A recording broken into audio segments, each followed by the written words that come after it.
got to stand up strong, face the truth about themselves, to understand what went wrong. I know we can find a way. I know we can find a way. I know we can find a way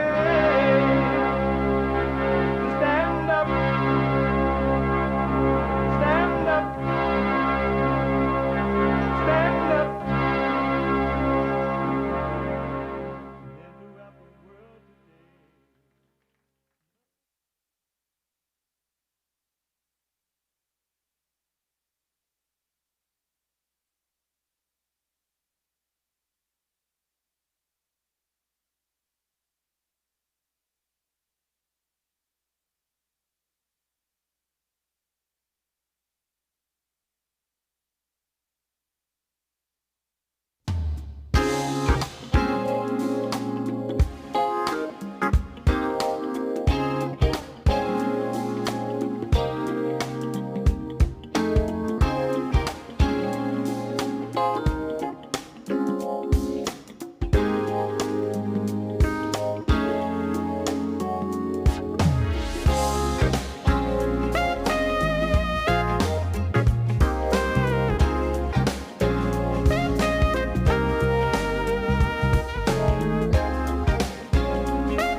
uniting the races with truth instead of dividing them with lies. We're also rebuilding the family by rebuilding the man. I am Jesse Lee Peterson. Good morning, and hi, y'all.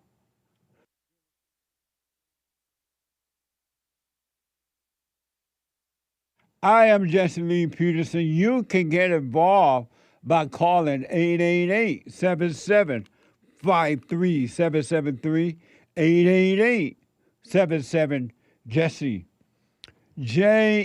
JESSE, Jesse. And I do have a brand new biblical question. I will get to it in a minute here. We have every way that you can watch and support the show listed on jesseleepeterson.com/show. jesseleepeterson.com/show.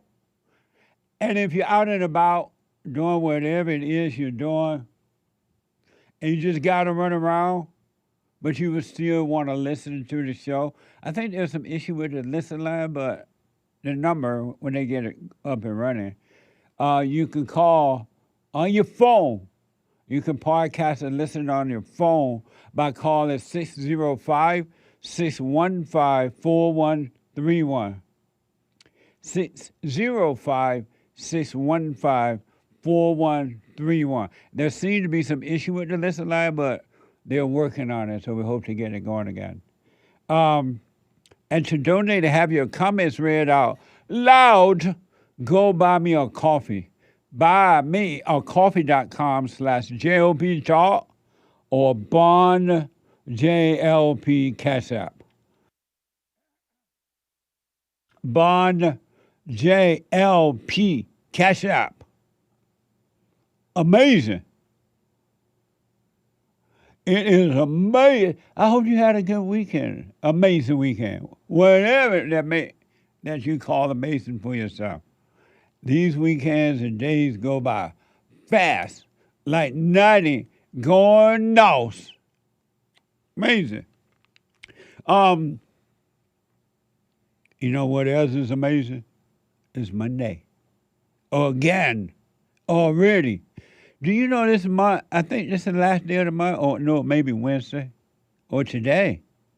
It's the last day of August, which means it's the last day to get your White History merch. Go to JustLeePeterson.shop. Today is the last day of August, so we had, Happy Men History Month, we had July, celebrating White History, and now we have, then we have Men's History Month, August. So today is the last day for your White History merch. All right? It's Monday.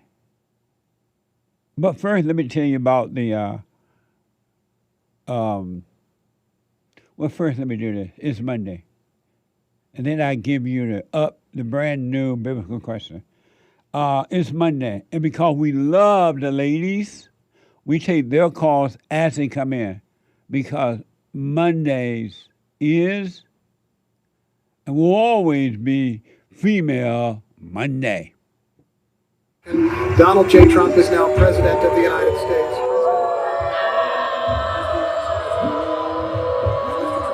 I get angry, I guess, when you mention that someone should have a children. Excuse me, it's ma'am. It is ma'am. I'm speaking. If someone's crying, they're hurting, it is over. I didn't even put you on the hot seat yet. When she's crying, she's lying. Amazing. I'm typing a note.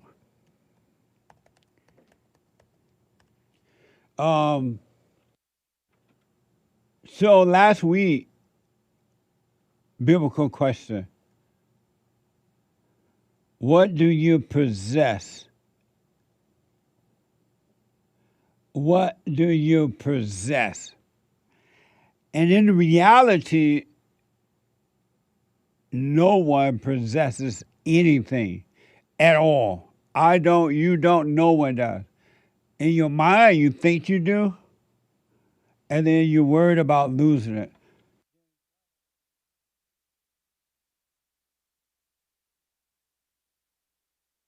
Why? You don't own anything, but you think you do, and then when you do get something or someone, you freak out because you're afraid of losing it. Here today and gone tomorrow. You possess nothing. Everything around you, and you don't know it because you won't pay attention to you, is an illusion. It's here today and gone tomorrow. Nothing that you see with your eyes, your physical eyes, is real. Literally nothing.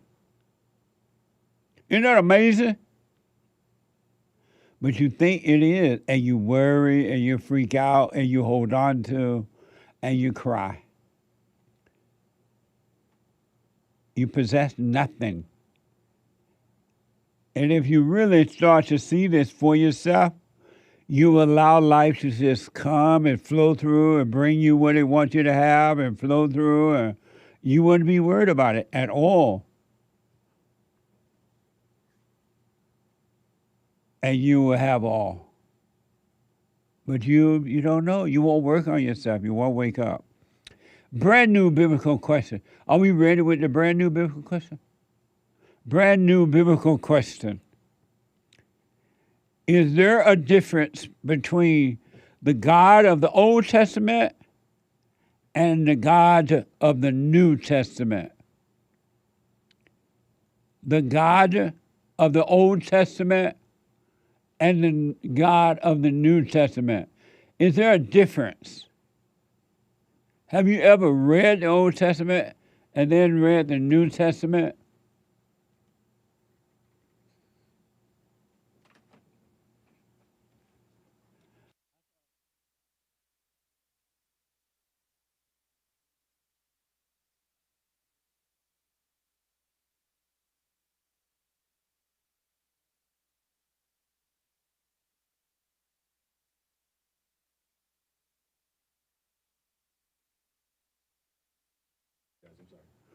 Okay. Is there a difference between the God of the Old Testament and the God of the New Testament?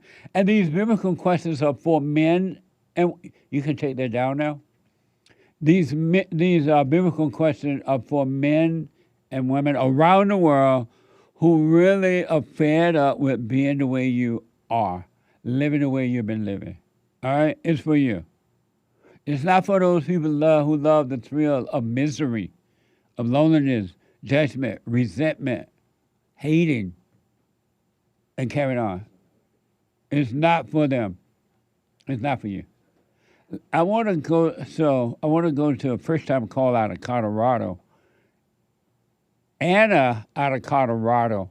Anna, you are on the air. Yes, Josie. I have been waiting up for you, and I'm never awake at this time. But for the sake of time, I have many things to say, but Okay. I'm just going to say one thing. All right. And then you can allow me time if you want. I've been in a marriage for 20 years due to my ego. And I came to see you with my son on the 9th. And it's gone downhill ever since because I've been listening versus reacting. So it's been hitting my ego real hard. And I found out that none of it mattered. Like going through my pain did not matter. And I've sat in it, I've listened to it, and it has really, destroyed me to the core because I thought it all mattered. But I've been arguing, my demon has been arguing with my husband's demon for 20 years. And I listened and I heard, and I'm not going to cry because I know where that gets me. I'm just shaking Right because on. No problem. I have been sitting in my pain for several days now, and I listened to church, 4 of your churches yesterday, just for once in my life, not isolating myself and sitting in the pain, but actually sitting with Jesus and dancing with Jesus instead of the demons. And I've been awake ever since because I'm waiting to talk to you and just say, now what? Now what do I do? Amazing. That's it. And So so you can ask me whatever, and Yeah. I will give you, but I know time matters. So no, you're fine. But I want to ask. So to be clear, you've been married for 20 years. You're now Yes. working on yourself, right? yes, and I Is- have been, and I came with my son on the 9th, and he got me involved with you, and he has been healing. I've been healing, but it's separating all of us, or both of us, from things like family and all that stuff. And it has been scary. And I have never been so fearful in my life because it does feel cold and like you're shutting yourself off. And I'm just getting sick of dancing with the devil. Like, why? So I'm just hearing more and more, like, I need to stop. I need to stop You need to stop what? dancing with the devil in others, and with myself, too. So do you see that the thoughts and the feelings and the emotion that you're having? Are you getting a glimpse of seeing that it's not you, but it is the devil in Yes. you? Yes. Okay, so if you see that, that's what you want to see. Most people don't see that it's the devil in them that causing them to think and act and do what they do to themselves and other people. And so Yes. all you gotta do now is see it, do nothing about it, don't freak out, don't call it you, don't fight with it, don't deny it, so that God can take and destroy the darkness, which is the demons, the false life. He will take that away from you and make you free. Yes. That's what most people are afraid of seeing, is the real self, which is the false self.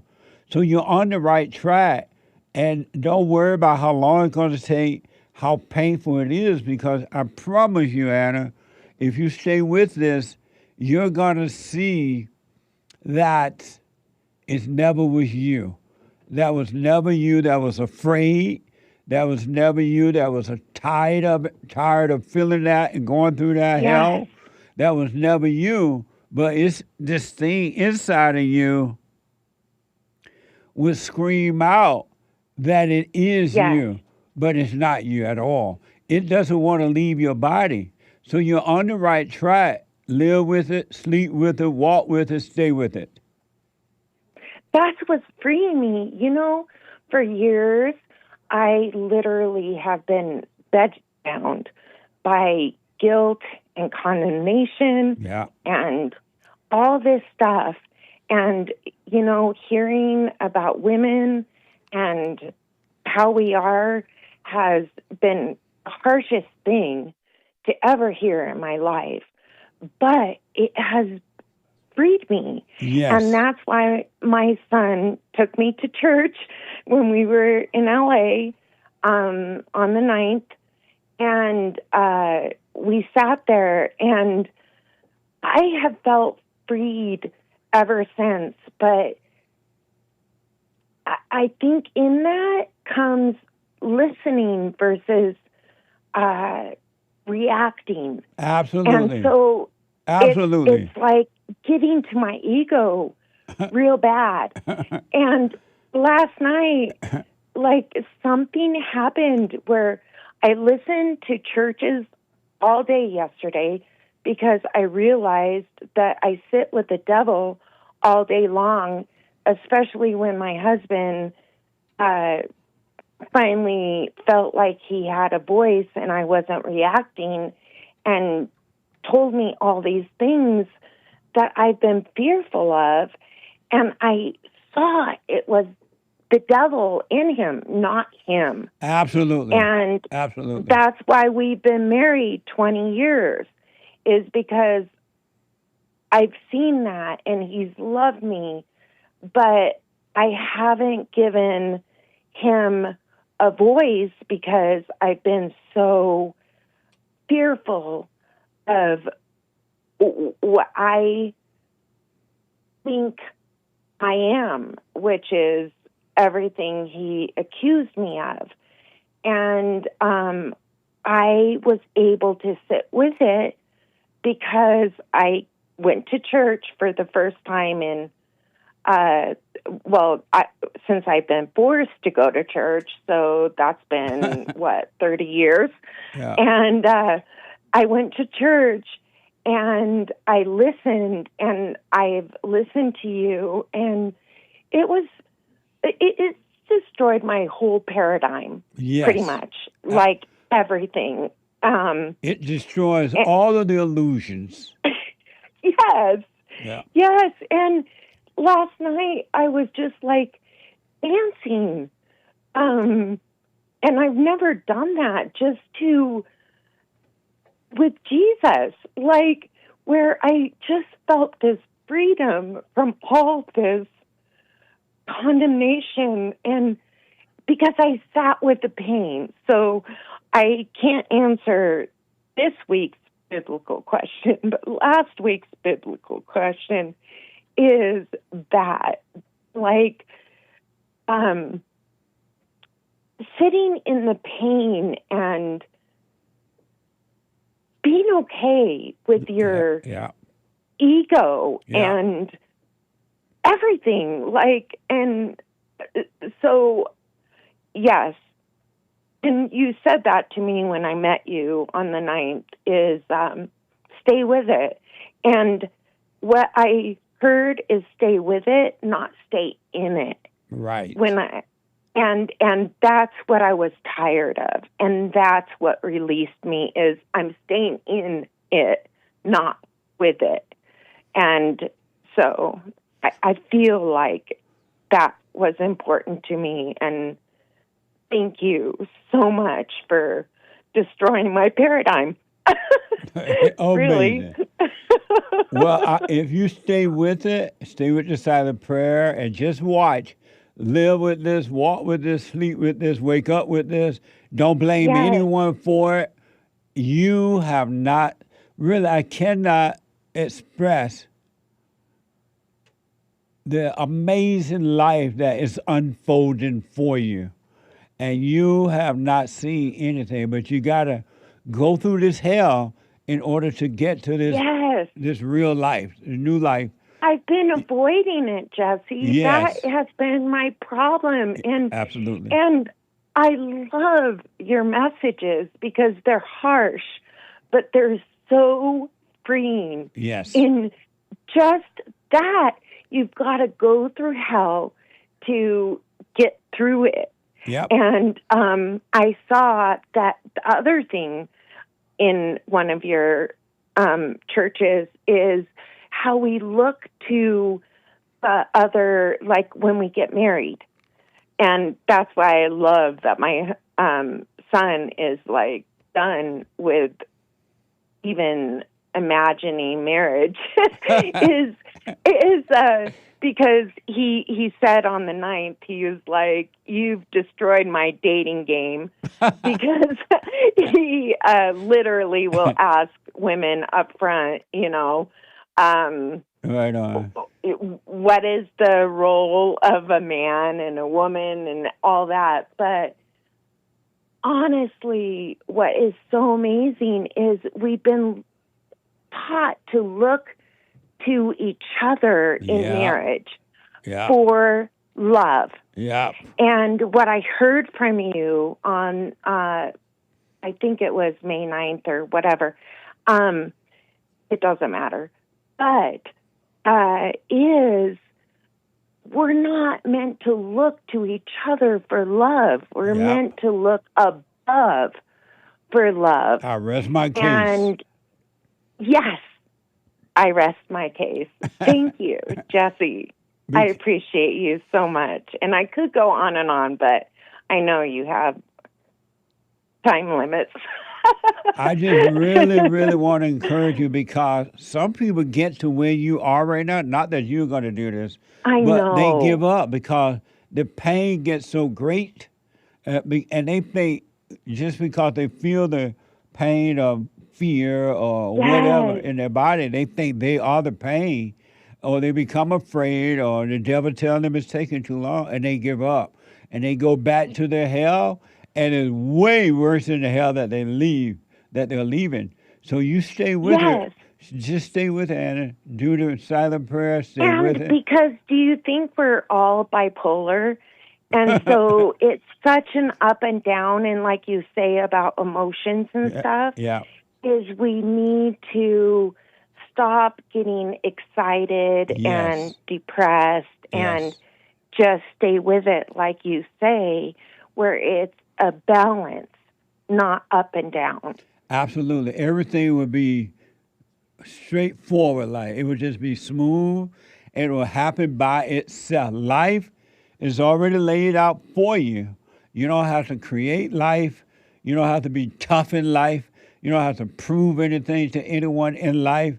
You don't have to argue with anyone about anything, because when you do, it's just two devils arguing, and both devils think they're right. So you never have to try to prove anything. Just live your life. Stay free and live your life, and don't judge anyone else, because as Christ said on the cross, forgive them, Father, they know not what they do. So he was even Exactly. forgiving his enemies who put him on the cross. He was like, these people have no idea, God, what they're doing, so forgive them. So the people, No the wonder lost we people, get exhausted. the lost people don't know what they're doing. They can't see. Yeah. And Jesse, we're all exhausted. I think that's the Yeah. problem in the world. Yeah, because And after COVID, I think that we're all exhausted and we've got to get our strength back. And that's what I realized after listening to you all day yesterday is I've got to get my strength back because and you will. Be weak. I will. Be weak. Admit that you're weak, Yeah. and there's nothing you can do of yourself. Then the strength, the help will come and give you strength, and it would be the real strength from above, not this fake, emotional, female or male strength. Right. It would be real. Right. Amazing. Amazing. I so appreciate you. Thank you. You're welcome, and you stay with And I'm it. not going to cry because I'm not lying. It's okay to try. Let it pass. It's just a release. And that's what my son said. I was like, well, is it ever okay to cry? And he's like, yeah, when you're releasing things, Yeah, it's absolutely. okay. Absolutely. And just let it come and go, and you're fine. Don't Yeah. hold on to anything. Don't hold on to the truth, and don't hold on to the lie. Leave your glass empty, half empty, and so it'll always be filled up with what is right. Well, I'll be excited if someday I live in LA just because I could come to church once again after 30 years. Amazing. Well, good hearing from you, Anna, and just stay Yes. with it, all right? I will, Jesse. Thank you. You're welcome. Amazing. Bye now. So Anna, as you heard, came to what our Sunday fellowship. Our fellowship, not because of me or from me, but they are amazing. If you want to get help, you want to overcome, you're sick of being what you are, you can overcome anything. But you got to be tired. You got to let go. You got to admit, I'm screwed up and life is not working. I can't make life work. And let it go. Super. Super chat. Super chat. Super chats. Good morning. Good morning, Hank. Nikki bought a coffee answering last week's biblical question. What do you possess? I possess nothing. Everything I have was given to me. Hey. Right on. That's amazing. It's amazing that in our fallen state, we think we possess things. And then when we get it, no matter what it is, physical thing, people, whatever, friendships, marriage, we think we possess it and we try desperately to hold on to it. Isn't that amazing? Can you get any easier than that? Right on. Stay with it, stay with it, stay with it. Nikki also says, if you don't like condiments, try a Wagyu burger with a grilled pineapple and a brioche bun. Brioche? I don't know how to pronounce it. Thank me later. Side eye with a wry smile emoji. They were talking about you don't like anything on your burger. Yeah, no ketchup, no mustard, no pickles, no relish, no thousand, no mayo. No, nothing like that. What a mess. Thank you. Thank you, Nikki. We'll have to read the rest of these later, y'all. Let me take a quick break. 888-77-JESSE. Female Monday. I really appreciate it. We'll be right back.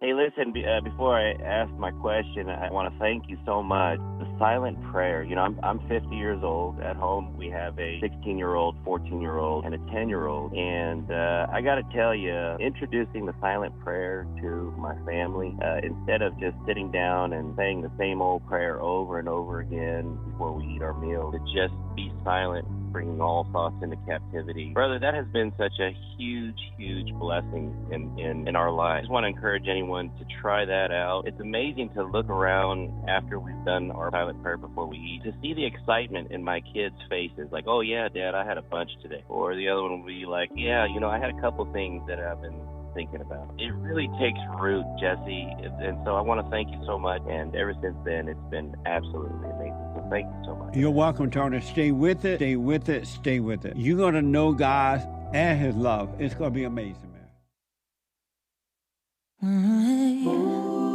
Is it over now? Tell me who you become. Was it just a trick of light, fading into what we are done? Can we go back to those days when everything felt so right? Or are we just chasing shadows in the middle of the night? Are we just tired of the fight, or just scared to walk away? Caught in between what was love and the ghost of yesterday. Can we go back to those days when everything felt so right? Or are we just chasing shadows in the middle of the night? Is it over now? Or can we What? say goodbye with It's music. What is it? Don't ask me. It's female Monday music. Oh, amazing. I guess that was a gal. 888-7753-773. This Thursday of this week is the first Thursday of September. Do you remember when it was time, September? It is the men's forum. And those meetings are like a blessing. I can't think of another word. The men are truly working on themselves, and they come from everywhere to participate in truth. So this Thursday at 7 p.m., it is the first. My mic went out for some reason, and it came right back. Somebody hit something, I guess. It is the first Thursday of the month. All right, at 7 p.m. So we will be having it, if the Lord is willing and the creek don't rise. And then, I'm not sure if any other shows are happening today. No hate report today, and no anchor baby today, right, Nick? No anchor baby. What the? They don't know yet.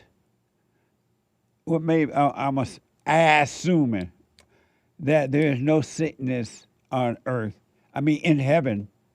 And likewise, there's no sickness on earth except in the imagination.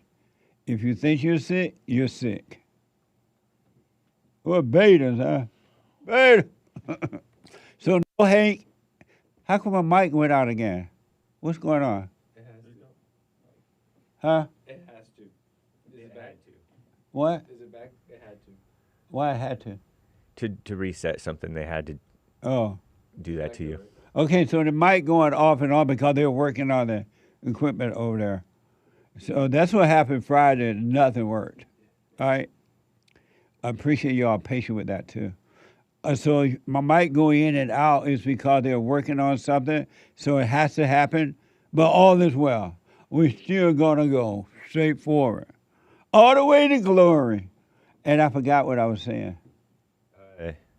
Well, you said everybody's sick because we don't know that there is no sickness. We're betas. They don't know that sickness is of the imagination. Do you know that, Hate?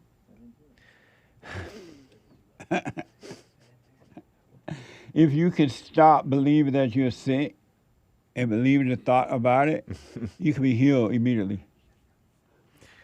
I feel like living in your imagination leads you to get yourself sick. I think that it happens over time, and then it takes the time to get back out of it. And that's why you have a problem. You say you feel like, and you think that. You don't know that you can be healed in an instant. Because you got all these other, I think this, and take time, and happen after the time. God agrees with me. Who? God. Okay. So when Christ healed people right then and there, they took time to be healed. They were healed in. When he said, get up and walk, did he mean, oh, take your time. You can get up and walk, but not now. It takes time. Remember, he healed that man's eyesight? Yes. And they're like, I see people look like trees walking around. I don't know how he knew what trees look like, but they look like trees walking around. So it took a couple of times. No, it didn't. Yeah, huh? He was healed It's in right the Bible. away. It's a fact. It's in the Bible. He was healed right away. He could see, and so his sight became clearer and clearer and clearer. Just like my issues are getting clearer and clearer and clearer. Okay. A month is like a day to the Lord. That's for sure. But how about to you? It's forever for me. Oh, baby, let's do some more super chat. Then I want to get to your calls. Okie dokie. All right. Super. Super. Hannes. Super chat. Oh, we can't play the super chat thing? Okay, no, super. Hannes, I did that Gen Z experiment too. So these are from Friday, y'all, because we had no show on Friday. Right, because everything was out. It was totally on our end, not y'all end, not out there. The studio thinks that it can get sick.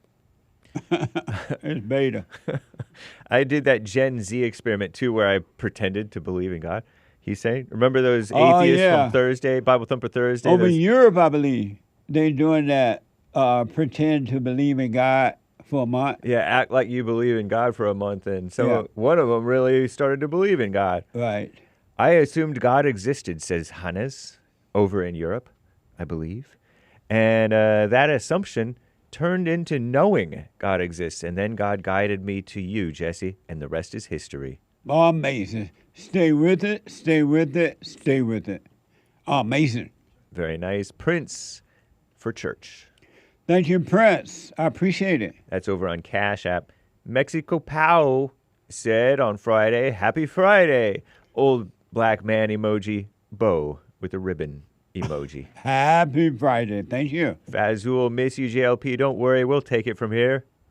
I appreciate that. Right on. Amazing. Eli 9A, here is some money for your little business. If ever we needed Eli, we need it now. Thank you so much. We got to upgrade continue to upgrade the equipment and blah, blah, blah. Thank you. Very nice. Over on buymeacoffee.com/JLP Talk, someone 7 coffees, and the work of righteousness shall be peace and quietness and assurance forever. Isaiah 32:17. That's deep. It's in the Word. Amazing. Thank you. Very nice. That's deep. Another from Eli 9A. Poor Jesse. He forgot to pay the light bill. He black. He black. I wish it was that simple. Thank you, though. Riley 113. Silent show means silent prayer show. That's for sure. What the? Thank you. ADHD 777 said on Friday, enjoy the weekend. See y'all Monday. If the Lord is willing and the creek don't rise. Thank you. It was hotter than 90 going north. But yeah, and amazing weekend. Hey, do you know if they're going to leave the time as it is? Time zone thing? I don't think it kicks in. I haven't heard anything. Oh, okay. But based on how my experience with the government, things don't tend to kick in right away. They take a few months or even like years. But they did decide that they're going to leave it at daylight saving time? No, I don't know if that even happened. Oh. Did Trump sign daylight saving time perm? Because I don't think the Senate approved it yet. Okay. I was wondering because it seemed like I like the fact that the days are longer. It seemed like they normally change it around spring or somewhere in there. Yeah, we're supposed to fall back. When? November. Oh, November. Beginning of November for the United States, sort of like the end of November for Europe and other places. And not at all for like Arizona and Hawaii and maybe some other spots. So it's in November. Yeah. For us. Yep. Okay, amazing. I don't want them to set it back. I want to leave it right where it is. I love the long daylight. It's like it's like 8:00 p.m. and the sun is bright. I'm like, what the? It's time for bed. Amazing. The Thank nice you. thing it'll be like the sun will be setting at 5:45 rather than 5:45 See, I don't like that. in winter. Like the dead of winter down where we are. I want the sun to start setting around 9 p.m. But the problem is, you know how it gets light at 7 a.m. Right. in some parts of winter? Yeah. It's going to be getting light at 8 a.m. It'll be See? dark until 8 a.m. That's not good. ridiculous. That is. So that's why I want permanent standard time, Which one we on now? daylight saving. I want saving time. You want daylight saving time? Yeah. I mean, it is nice that after I get out at 4, I get an extra little bit. I want what Trump want. Yeah. They say to switch is the worst. To Yeah. have one is the second best, and to have the other is the first best. Yes. Amazing. Okay, thank you, Thank you. Eli 9A and Silent Prayer Show and all that. Riley says, #1 fan. Thank you, Riley. I appreciate it. Very nice. Yeah. I don't even know how we got to daylight saving time. Okay. Aries 1 gifted the can a couple of times over on pilled.net on Sunday. Very nice. Thank you.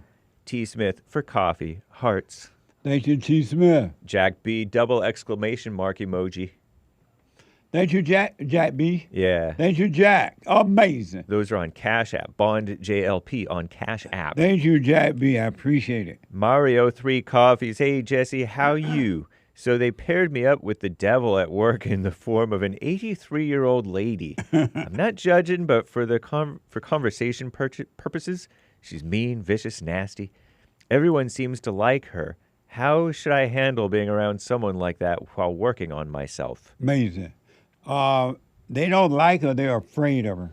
So and because they're afraid of her, they try to appease her because they can't handle the head. But what you should do is just don't resent her. She can't forgive her. She can't help it. And just whatever happens to your ego, be a doormat. Don't fight it just because it's not happening to you. And do your work and go home. Really, you got to work. And no matter where you go in this world, you're going to deal with evil people, no matter where you go. So you got to start not resenting them. Don't judge them, but forgive them. Amazing. Very I wish nice. you well. Shout out, Mario. Shout out, Mario. 33 coffees, very generous from Based Nation. Hello. Do you deliver silver corn around the world? Up and up and down the world? We do. The silver coin. Absolutely.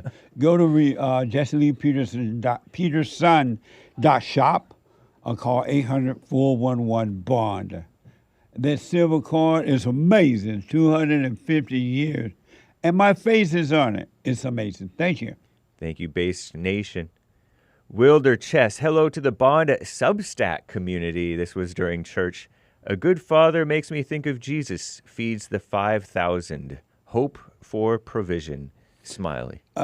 What you may not realize, yesterday, Sunday, I asked before the meeting started, I think maybe we talked about it a little bit after it started too, what is a good father, I believe?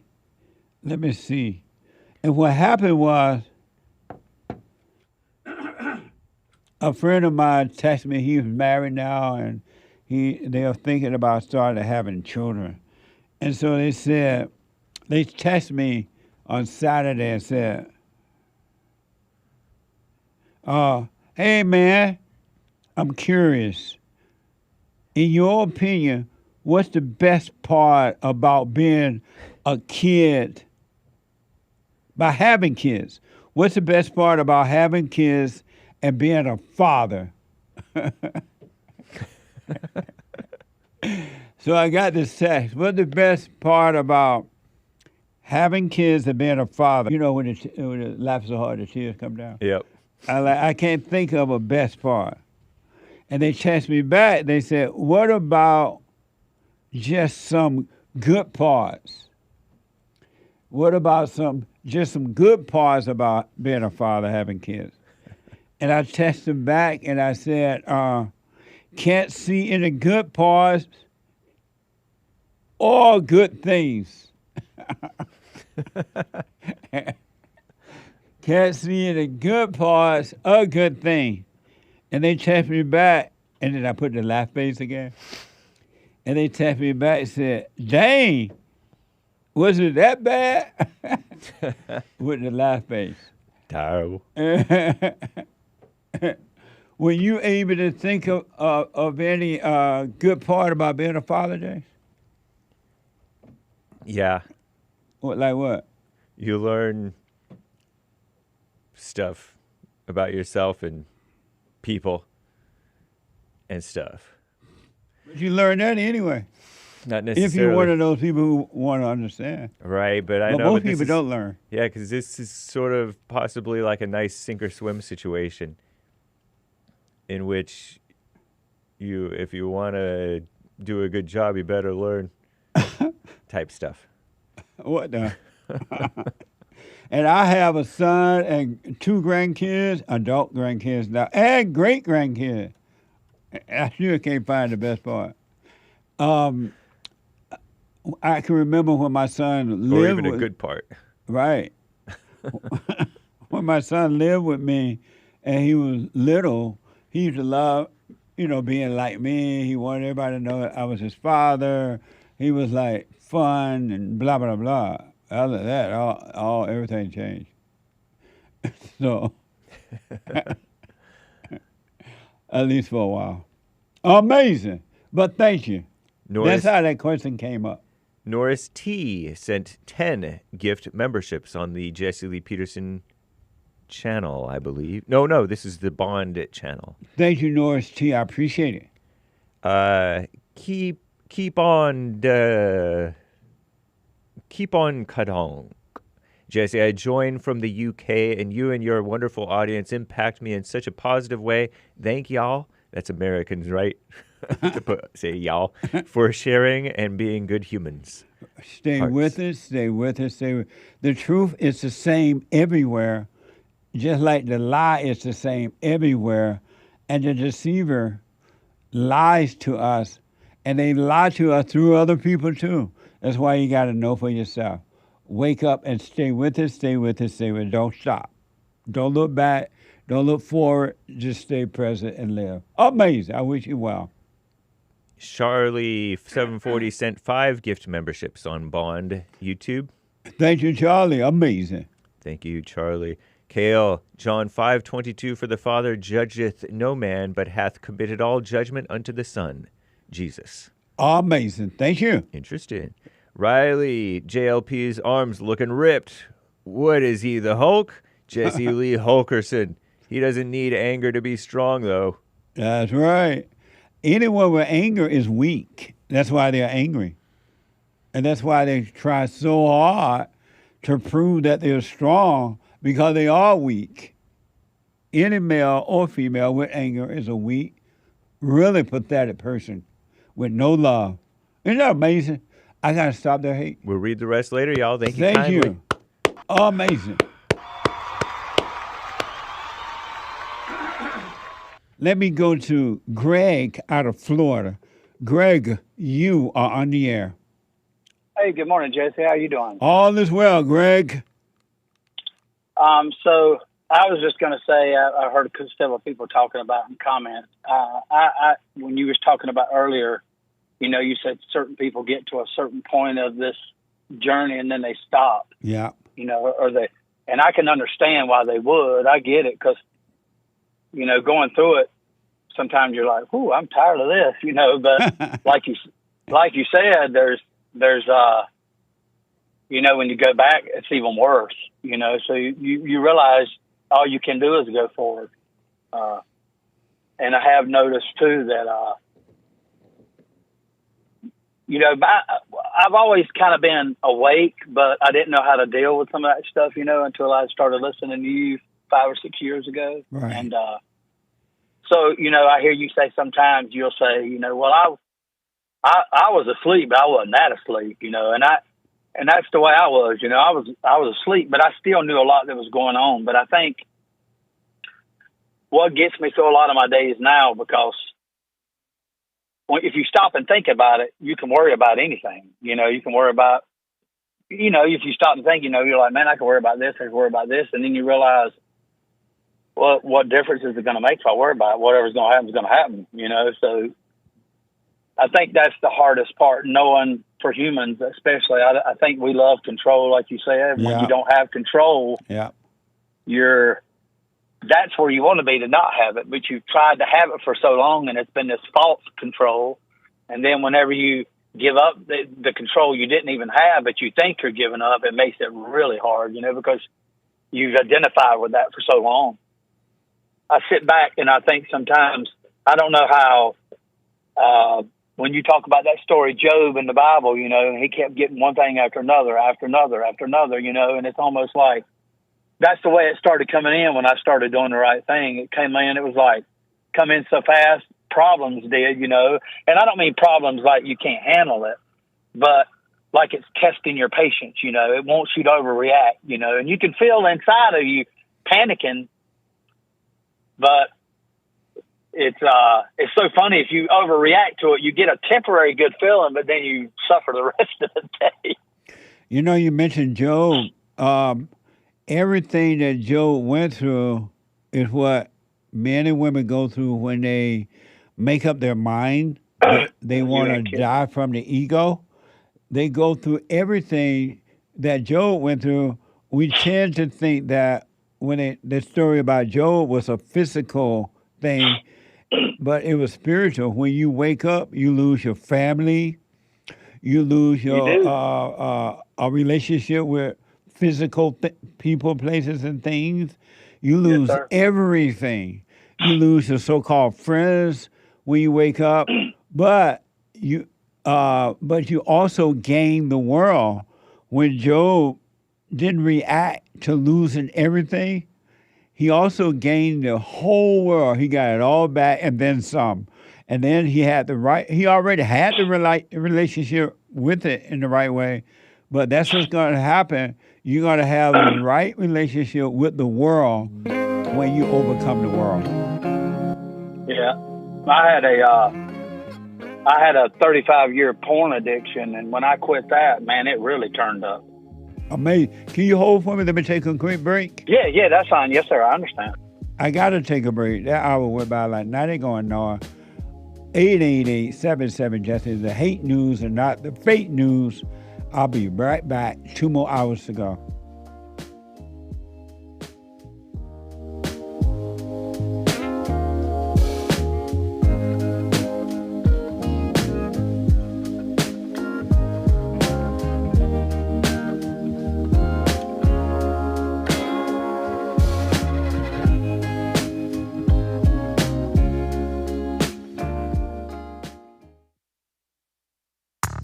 I recommend you get a copy of my book, From Rage to Responsibility. I write about how the spirit of anger was taken away from me 29 years ago. I forgave my mother who tried to turn me away from my father, and I returned to my father, and through him, my father on earth, and through him I was able to return to God. No man or woman can return to God unless you go through the Son. And men are sons of God. There may be weak, pathetic examples of it, but it's the spiritual order of life. God in Christ, Christ in man, man over woman, and woman over children. So get From Rage to Responsibility. I write about that. Go to my website, rebuildingtheman.com, for an autographed copy, or call 800-411-BOND. And donate to my nonprofit, Bond, the Brotherhood Organization of a New Destiny. We are rebuilding the family by rebuilding the man.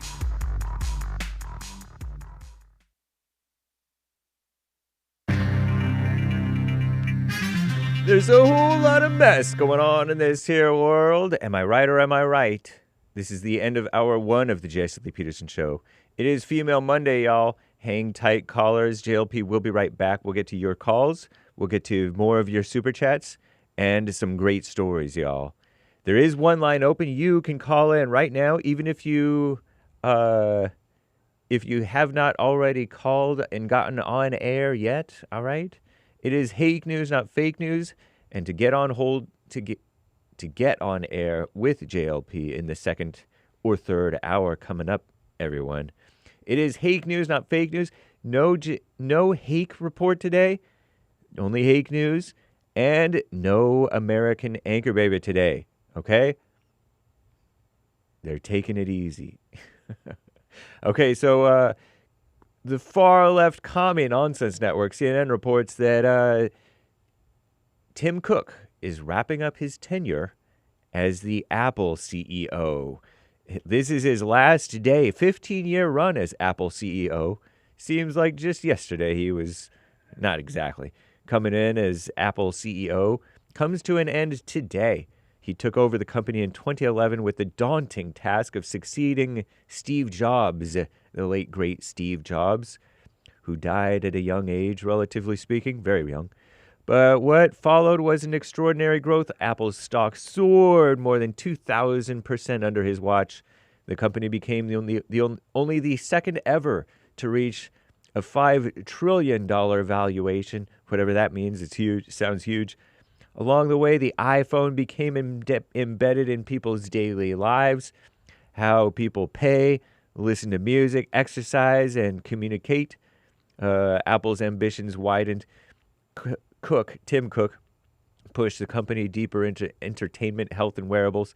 John Ternus, Ternus, Apple's senior vice president of hardware engineering, takes over as CEO tomorrow. Chief Executive Officer Tuesday, with a different set of challenges.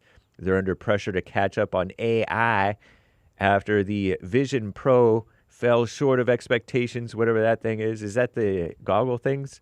I don't know. The company is under pressure to catch up with that. A memory chip shortage is driving up in product prices. Tim Cook will remain on Apple's board of directors, but he leaves John Ternus, with some advice for the top job: make products that, quote unquote, enrich people's lives, customers' lives. Keep focusing on that, he said in April. It'll produce a great business. We'll be able to build more products and do it all over again, he said. There's flood crises at home and abroad. At least one person is dead and 15 others missing in the Grand Canyon. Flash flooding in the Grand Canyon over the weekend. The body of a 46-year-old man recovered near Crystal Rapids along the Colorado River in the Grand Canyon. The flooding damaged a water pipeline serving tourist areas, significantly limiting visitor activity ahead of the Labor Day holiday. Next Monday is Labor Day observed, the first Monday of the month. Okay? Meanwhile, the death toll, September's coming up, y'all. The death toll continues to rise after catastrophic flooding swept through parts of Nepal and China. You saw some of that footage, probably. If you didn't, it's rough. It's like huge. It's crazy. At least 919 people were killed, probably many more than that. 4,793 remain missing across both countries, between Nepal and China. In Nepal, authorities are racing to rescue hundreds of workers believed trapped in tunnels. What a mess. And there's renewed escalation in the war with Iran, if you want to call it a war. Iran and the United States traded attacks overnight. First time in over a month. Wasn't aware. Potentially reigniting the conflict after weeks of relative military calm. The White House now says there are no ongoing talks between the two countries. Interesting. I'll tell you more about what's going on with the Strait and the bombs and stuff. But I'm James Hake. Now back to JLP. Hour 2.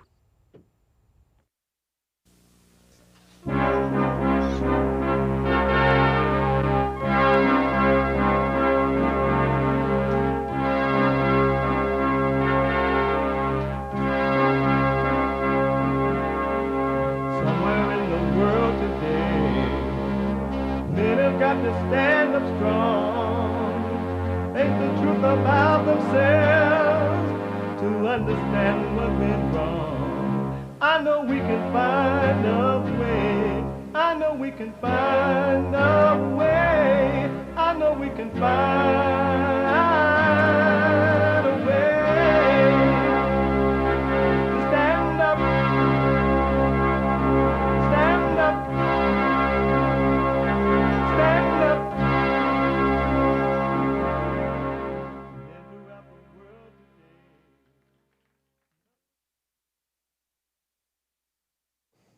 Uniting the races with truth instead of dividing them with lies. We're also rebuilding the family by rebuilding the man. Good morning. Hi, y'all. You can get involved by calling 888-7753-773, 888-77-JESSE, Jesse, Jesse. Brand new biblical question. Know thyself, right? Brand new biblical question. Is there a difference between the God of the Old Testament and the God of the New Testament?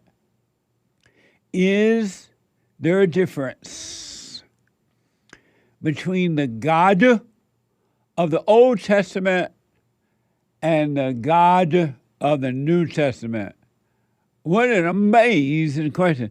And wait until you find out why I ask that question or this question. Really? I want to know, have you ever seen the rain coming down on me? Amazing. We have every way that you can watch and support the show listed on JesseLeePeterson.com/show. JesseLeePeterson.com/show. And if you're running around, and I believe the listen line is working now. Am I right, Kurt?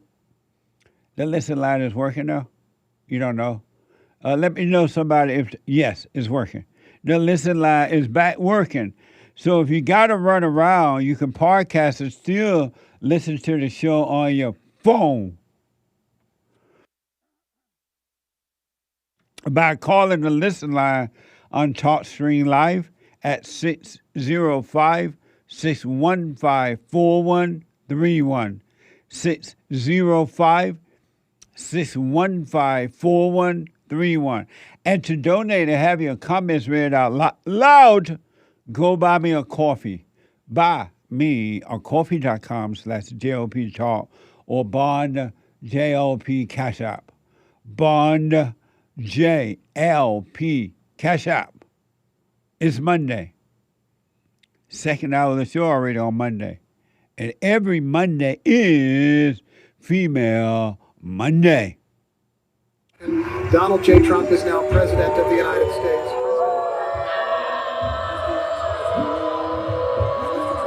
I get angry, I guess, when you mention that someone should have a children. Excuse me, it's ma'am. It is ma'am. It is ma'am. If someone's crying, they're hurting, it is over. I didn't even put you on the hot seat yet.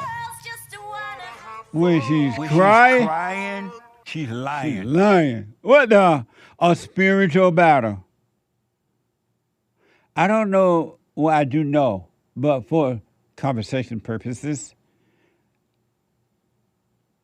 I don't know why an individual adult, male or female, don't pay attention to their own life. I do know, but I'm saying for conversation reasons. And instead, they can't see that what they've been taught by society, by their parents, or by their whomever, all their lives have been nothing but lies. You've been lied to how to live, what to want in life, how to get what you want, how to be, how to compare yourself, how not to compare, get married. You've been lied to. And each generation repeats the same thing over and over because you've been taught by people who are lost how to live. And the way that they're teaching you or have taught you, it's not even working for them, but they teach you this dark life lesson, and then you suffer. And you won't even stop and question, okay, I'm doing what they said. I'm doing what they suggested. I've gotten married. I've done this or not gotten married, done this. It ain't working. Why? Why don't you question? You read the Bible. You preached Jesus. You prayed at the altar. You did everything they said, and yet it's not working. But you go through a whole lifetime, never question. And then they never question why it's not working. And they set you up and they say, you can't question God. Now you're scared to ask God why it's not working. Amazing, huh? It's nobody's fault but yours. It may be your fault because you're an adult. You should be an individual, male or female, and work on your life and give the world the finger. The hell with the world. Let the world go. Let the people suffer. Let them act and do whatever they want. That's the life they want for themselves, and then they cry at night. Amazing, huh? Let me go quickly back to Greg out of Florida. Greg, go ahead. Thank you for holding. No, thank you for taking my call again, Jesse. So I do believe that the body will suffer if the mind thinks it is. I do believe that, but after I quit that 35-year porn addiction I had, because I ran to that every time I felt anxiety, I was looking for a way out of that. Yes. But I didn't realize I was destroying myself. Absolutely. Because we are blind, we've been lied to all our life. All our life, we've been lied to. And so we keep doing what the liars tell us in this society, our parents and others, and it doesn't work. I started getting, started having a lot of stomach trouble and some health issues after I did that. When I first did it, I was fine. Then all of a sudden it started getting bad. And I went to the doctor several times, and the doctor said, check me over. And they did all these tests and did these tests for a while. And I ended up having a bad gallbladder. But other than that, the doctor said, man, you're real healthy. There's nothing wrong. And he said, has anything been going on in your life? And I said, yeah, my girlfriend left me and took my kids. And then, I quit a porn addiction and all. And he said, oh, God, yeah. And I said, why? And he said, well, when you do something like that, like watching that, it releases these huge amounts of endorphins and dopamines and all. And it gives you a temporary good feeling, but then it, you have to keep going back and keep like a drug addict, you keep going back and you keep going back. And the more you do that, the worse it gets. And he said, so when you stop that, your brain is now depleted of that drug it needed. So it's going to take years for your gut to come back around, your stomach, because you're in withdrawals and, for such a long period of time. And he said, it feels like something is wrong and you think you're going crazy. If you could remove your mind, you'd be okay. It's all your mind. If you clear your mind, the rest will follow. Yeah, and it's just hard because Satan knows that's, I'm concerned about that because, the worse you feel during the day, a little harder it is to get jobs done and to remember things. So you start piling on, trying to stay focused and trying to be in the moment because I'm constantly all day long bringing myself back to the moment. And I realized, talking to people, 90% of the people I talk to will talk about stuff, Jesse, it don't even matter. And you can realize that when they're talking to you, they don't understand what they're saying because when you question them saying, well, hey, you just told me this, but you're doing this. How does that work? They get mad at you. Shallow minds have shallow conversations. It's amazing. Why do they get so mad, Jesse, when you question that? Because they don't want the truth. They want the lie. They love being angry. They don't want it. That's why we're not supposed to impose on anyone. They don't want it. So let people alone. Leave them alone. Let them suffer. I just now recently, the last couple of months, give or take, realized that illness, just like everything else, is of the mind. If you believe the lie that your body is ill or sick or whatever, you believe it. Like with everything else, it affects your body because that's what you believe. And because when you read the Word, it's in the Word. Christ said to God, let your will be done on earth as it is in heaven. That's in the Lord's Prayer. And in heaven, in God, there is no illness at all. There is no sickness, no disease, no worries, no nothing. And we are created from the image of God. And so sickness make a home in the body because that's what we believe in the mind. Just like with anything, whatever you believe in the thoughts, by way of thinking, it becomes reality because you make it happen. Once you believe it, you're going to start reacting and acting out to it, and you make it happen. Well, I know every time I lay down at night, or even during the day, you know, I'm constantly watching myself all the time, you know, to the point to where I don't pay attention to most people anymore, you know, what they're doing, because I know that if you get distracted off watching what they're doing, you can't see how you're going to react to what you do.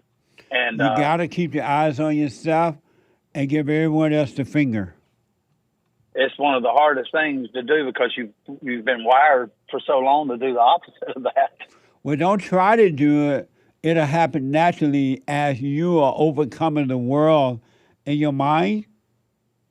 It's happening naturally.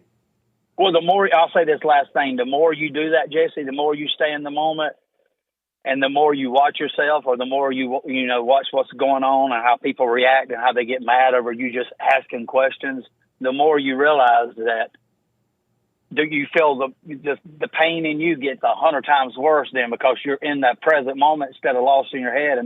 And because I had never been in that present moment like that, the presence now feels painful, you know, but that's where you're supposed to be. And it's crazy that being in the moment and doing those right things makes your body feel so much pain.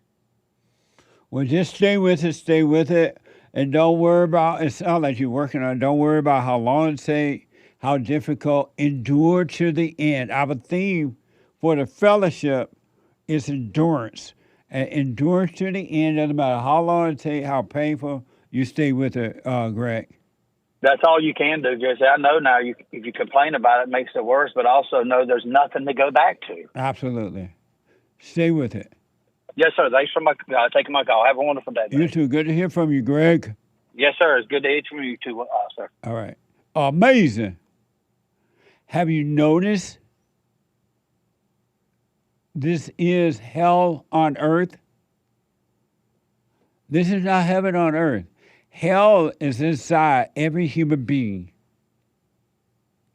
I know some people are afraid of dying. I don't want to go to hell. I'm afraid of death. I will burn in the lake of fire, they say. I will burn in hell. But what they don't know, they're already in hell. You're already in hell. You have the fear of hell because you're already in hell. Your emotions, the so-called good one and bad one, is hell. Your thinking, all thoughts are all lies all the time, is hell. This is hell on earth. Tell me one right thing that you see happening around you, in yourself and through others, except for those men who are working and women who are working on themselves. This is hell already. You ain't got to go to hell. You're in hell and don't know it. You're in the lake of fire already. When you're crying because you're in hell. Unless you realize, wow, I was in hell, and now you have tears that come and flow by. I'll give you some examples of hell. And these are like outer examples that's happening to other people. So don't think it's not happening to you. Oh, I would never do that, you say. I would never do that. You lie. When you say never, never, never, you're lying. You don't know what you ever will or will not do. You're not in control of anything. And for some reason, and I'm using the word some reason for conversation purposes, consciously using the word, the women are going crazy with men and children. Unless it's been going on the whole time to this degree, and we're just now becoming aware of it. But it is insane what the women, not all, of course, some, most, not some, are doing to men, children. They were aborting them at first, killing the man's children inside the womb. Now it's happening on the outside of the womb. Once they're like kids, what's your excuse now? It's just a fetus. You still believe it's a fetus that you're killing? Or wounding, or you're hurting in one form or another? This is what happens when you allow evil to happen in your life. It spreads. It doesn't get worse. I mean, better. It gets worse. Evil gets worse. New York Post. A Bronx judge found a mother of two suffering from postpartum psychosis not guilty of killing her young children in 2022. ABC 7.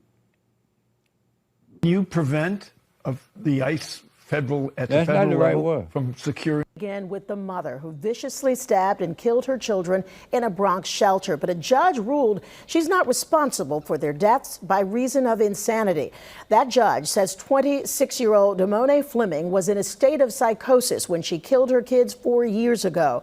One of them was 3 years old, the other just 11 months. In November 2022, Damone Fleming was experiencing overwhelming hallucinations, which directed her to slash the throats of her two young sons, 3-year-old Deshaun and 11-month-old Octavius. This part of the findings of psych evaluations conducted by both the defense and prosecution, announced Monday in a Bronx criminal courtroom. On Monday, the court allowed Ms. Fleming to plead not responsible by reason of mental disease or defect. The killings happened nearly 4 years ago, but delayed by Fleming's mental state and her inability to understand the proceedings. During the hearing, prosecutors read from their psychiatrist report. It is my opinion to a reasonable degree of psychiatric certainty that at the time of the November 26, 2022 killings, Ms. Fleming was grossly psychotic and out of touch with reality. She was consumed with hyper-religious and paranoid delusions involving God and demons. She had believed that people were in different bodies and that the world was coming to an end. She had believed that she was invaded by a spirit. Amazing. So they're all postpartum psychosis. Ladies, don't fall for this. Don't let the world give you reasons for your weakness. Don't let them excuse it away from you. Face it and overcome. Because the world don't love you. They don't have answers.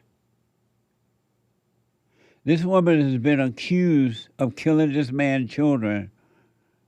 And they're like, oh, she's not guilty. Well, who did it?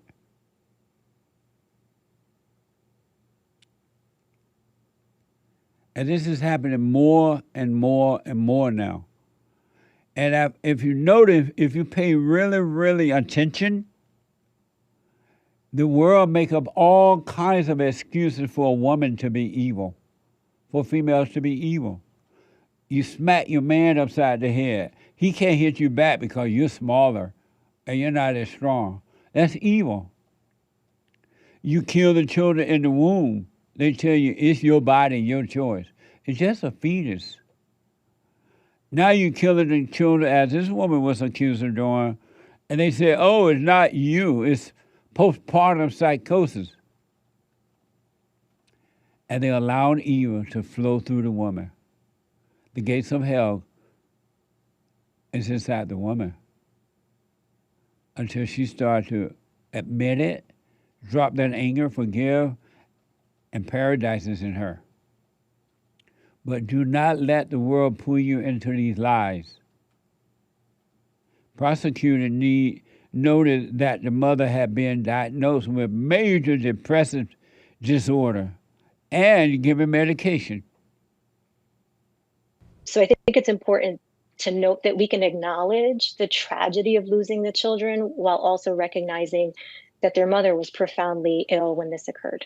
In court, prosecutors said Fleming sought treatment and was diagnosed with major depressive disorder and prescribed psychotropic medication a month before the killings. They say blood work revealed the 22-year-old mother had stopped taking the medications and instead was smoking marijuana daily, which only exacerbated her major depressive disorder, which presented when she was still pregnant. Amazing that both sides agree. Amazing. That they are acknowledging postpartum psychosis was at play and was this devastating emergency illness that was affecting this mother who then lethally killed her 2 children. And they said mother, so you get that feeling for a mother, and she can get away with murder. And what do those women say? Same. With the Lindsay Clancy situation, same, they say. You think this is bad? They're now being accused of killing the children outside the womb. I knew that would happen when I remember when Barack Obama first ran for president. They were saying at somewhere in Chicago he was for up to at least the 9th month or something, and it had to go from that to killing the children outside the womb because it's evil. It's evil, and if you don't overcome evil, there's no limitation to what you will and are doing, not only to yourself, but to others. And the children of the lie, Satan's children, will allow you, they'll give you reasons to, especially if you're a female, they'll let you know, oh, that's fine. Postpartum depression, postpartum psychosis, they make up these words. New York Times and CBS is reporting, and some of you know about Lindsay Clancy's situation. They are deliberation because they went home for the weekend, the jury did, and now the deliberation can resume on Monday in Lindsay Clancy's murder trial. Fox News. Jurors return to court tomorrow for a 3rd day of deliberations in the trial of Lindsay Clancy, the Massachusetts mother accused of killing her 3 young children. Hey, Griff. So right now, the jury of 9 women and 3 men are out in the community. They're home for the weekend, trying to avoid any and all media coverage of Lindsay Clancy, which is tough, especially considering how high profile this case is. Jurors have been deliberating for roughly 10.5 hours so far, starting Thursday. On Friday, the jury sent their first note to the judge. They wanted to see 2 bags of pill bottles and a bloody knife said to be used during Clancy's suicide attempt after allegedly killing her 3 kids. While the prosecution argues Clancy planned the murders, the defense says she was in a state of psychosis and hearing hallucinations. So the jury has a lot to think about. They have to be unanimous and consider several charges, which include Clancy being not guilty due to lack of criminal responsibility, guilty of first-degree or second-degree murder, or guilty of manslaughter. Now, the jury is set to continue on with deliberations in that Massachusetts courtroom starting at 9 a.m. tomorrow. Amazing. You don't want these women to get away with killing your children, men. They've been doing it inside the womb for years now, and it just got worse. In the black community, genocide upon the unborn child. Now they're doing it to the born child when it is a child. You don't want them getting away with this. It's only going to get worse. It can't get better.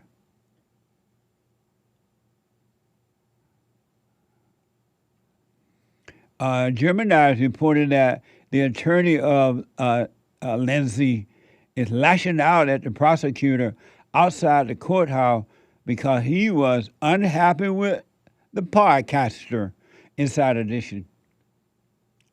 High drama at the Lindsay Clancy murder trial. Stay away from me.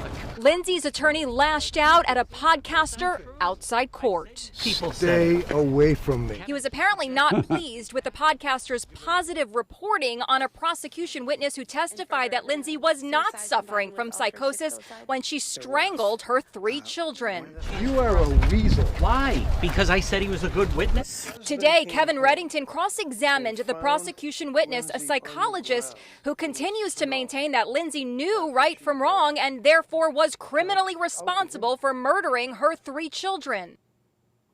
Man, these people are killing children. They can't say this is a fetus.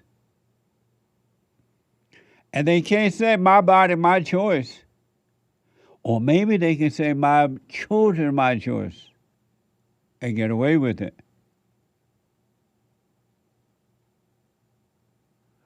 earth is not heaven, and man nor woman is God. 2 nurses stood behind Clancy in case of an emergency. While the Vanity Fair reporter is facing backlash for giggling and winking. Inside Edition. Sitting in the courtroom, I can tell you what the cameras don't show. 2 nurses are seated behind Lindsay, ready to come to her aid in case she has a medical crisis or a breakdown. Lindsay is watching the jurors intently. The jury is made up of 12 women and 6 men, including alternates. They are taking copious notes. Also today, this spectator is under fire for giggling, mugging for the camera, and even winking while jurors were entering the courtroom during the trial. Imagine going to a murder trial for 3 children and treating it as some sort of promotional event, goes one outraged comment on social media. Shame on you, goes another. So who is she? Brittany Romano is a writer who was on assignment for Vanity Fair magazine. In a strange twist, she says she grew up with Lindsay and shared this photo of the 2 dressed up as kids. After the video, an angry reaction went viral. She posted, "Love it." See? All for the thrill of it. It's for the thrill. Human nature is evil. Human nature is not of God. It is evil. Human beings don't have love. Nobody loves nobody. Amazing. And last but not least, women, a GB News clip of a heated panel debate on this Lindsay thing, GB News. These are man-hating women that are standing outside. This is what it's about. They think the husband did it. They're crazy. They've lost their mind. Do you know why they're waving for a murderer? Do you know why the woman is in a wheelchair? Did you even notice that she's Couldn't care less. She's a murderer. Because she jumped out the window after this happened. So she should have. I'd have pushed her. They say that Lindsay was in psychosis. I think these women are suffering from psychosis. They've been watching too many true crime Netflix dramas. You know, this was an incredibly privileged woman, incredibly wealthy. She had a nanny, and she's still complaining that she needed help. She could not have got more help from the system that she already have received. This is a murderer who strangled her children one by one. One of the boys ran away, and she chased him down and killed him. Laurie Watkins. What you just said was absolutely disgusting. Thank you. You should be ashamed of yourself. Thank you. And you can hear that he's not. Okay? Why is this true? You clearly don't care, so pipe down. I don't care. And by the way, men watching this, if you have a woman sat next to you on the sofa who is defending this murderer, you got to think deeply about this. I've seen weddings so of we people need to have some empathy. Talk to your women and find out what are they thinking. They're defending this woman. It's I don't think anybody's defending what she did, but you can have empathy for what she went through and how she. I know many women that this has happened to. No, they did not kill their children, but they also, what you failed to mention. They should be commended because they did. I've had it with you. Oh my God! They should be commended. They didn't kill their children. She's a murderer. These women are cheering. I'm done. Who is this guy? We need 5 more men like that who is not afraid to be honest with the females. Who is this guy? Amazing. That was from GB News. Men, you need to speak up, but don't be angry and judgment. Women need this. Look how that woman couldn't handle that. She got loud because loud noise is a weapon. They get loud and they use noise against you. They get loud. Quick break. Back in a moment. I noticed after a while that when these guys overcome their anger, they have amazing ideas about starting a business, but because they've been told that if you don't get a loan from the bank, or if you don't have a 5-year plan, or if you don't do this, and it's just simply not true. It's the first step. With faith, then all things are possible. So, but the most important thing is to return to the Father. That yearning that you have, that emptiness, that void, is not for more stuff. It's not for more friends. It is a return to the Father, because there's no way you can return to God and be angry at your earthly father. So thank you all so much, right? People around the world donated to Bond at rebuildingtheman.com, or they call 800-411-2663, and we're still committed to pointing the right way for men and women to return to the Father.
Okay, welcome back. 888-7753-773. 888-77-JESSE. Announcement. Check out the merch. I think we can show the merch. Can we show merch now?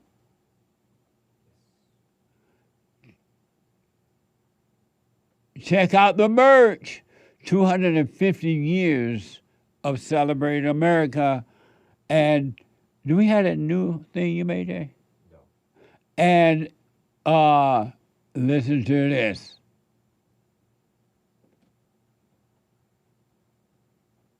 We don't have that. Hi, I'm Jesse Lee Peterson. 2026 marks 250 years of America, and they have put my face on this beautiful silver coin to commemorate this occasion. That's amazing. Call 800-411-2663. That's 800-411-BOND. Grab yours now before they're gone. Amazing. 800-411-2663 or JesseLeePeterson.shop. All right? And here's what it looked like in person. And it is beautiful.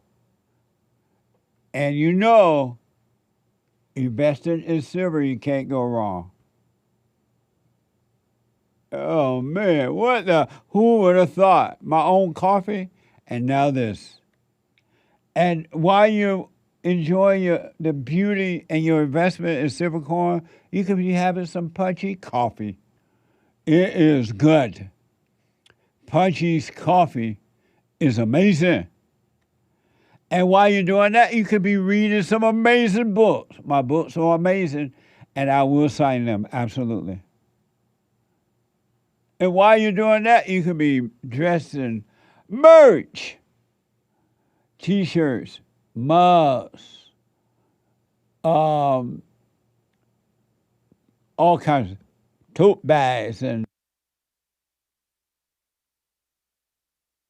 amazing stuff.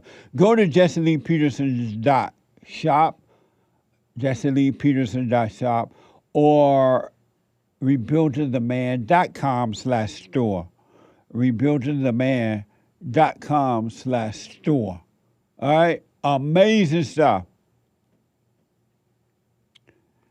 And don't forget to like these videos.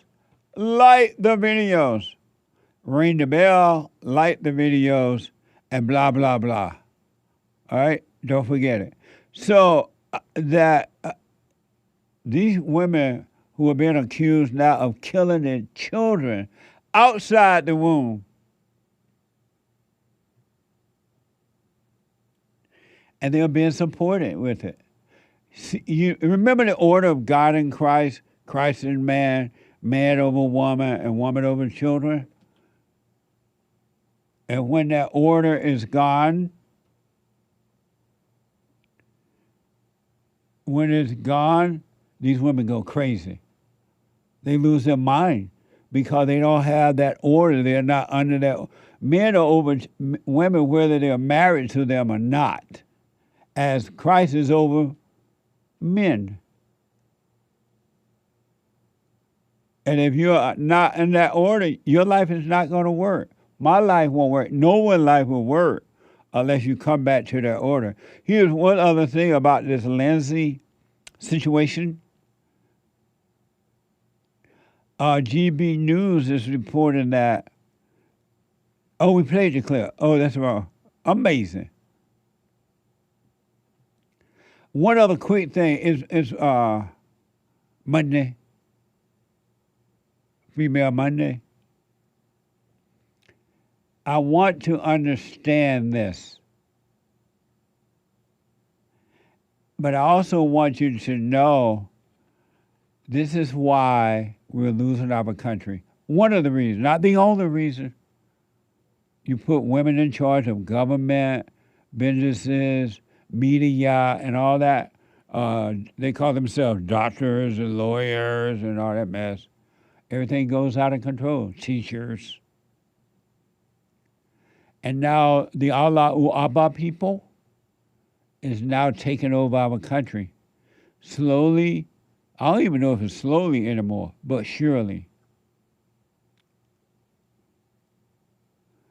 If this is true, may God have mercy on America.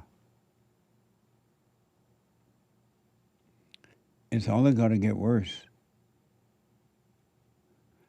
They lost their country in Europe because of weak government, weak men and women running the government. And the people from Allah Abba country in Africa have taken over and destroyed the country and going after white people in their own country. It's happening here, and it's only going to get worse because men are not in their proper place of being like, being men instead of being like women. It's only going to get worse, and I got proof. I've been saying for a long time that white people in America are under genocide. It's going to get worse. You literally allow Allah Abba people to take over the government of this country. What do you think going to happen? Can we say hello, Sharia law? And white people are going to get worse for you.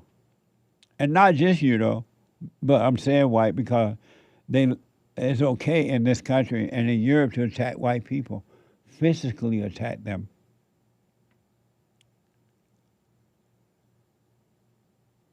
This is from Roya News. Royal News. I want you to watch this dumb, stupid governor of New York. If this is real, somebody needs to fire this lady quickly. This female has no clue. She is evil. If this is real, because nowadays you don't know what's real online and what's not.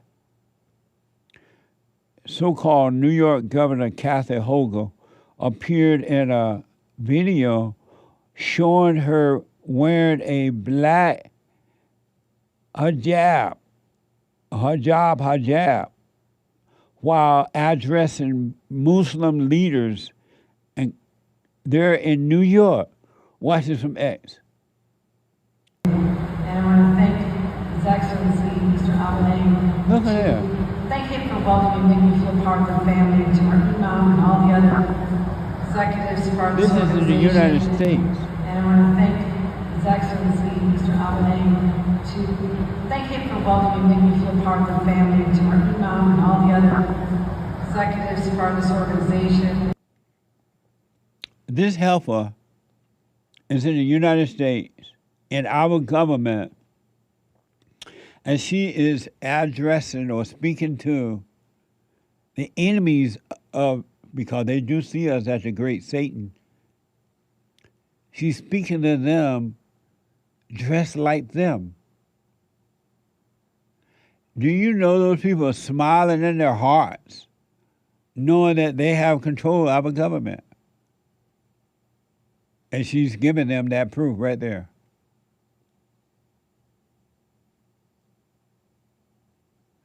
If that doesn't make you concerned, I don't know what it's going to take. How much pain do you need before you're tired of being you? How much you need? This same female, Hochul, recently bragged about banning cooperation between local and law enforcement and ICE, MS now. You prevent of the ICE at the federal level from securing agreements with local police forces in New York State? I just banned it. Yeah, it's against the law now in the state of New York to have these agreements. The federal law that allows the creation of these agreements says subject to state and local laws. State law just changed. So no more, no more. Because you listen to the woman, because you put the woman in control of your life, you will suffer. This is for men and women. When women listen to women, they suffer. Look what this female is doing. New York is a mess now. And it's going to get worse. We are being conquered in the United States of America. These Allah Akbar people, the Muslims, for years, and even in their little Quran book, they made it clear. America is the big Satan, and Israel is the little Satan, worthy of conquer, no matter how you do it. Get it done. And they're doing it. I can't believe they're really doing it in this country, but they are. Thank you, Kathy Hochul, whatever your stupid name is.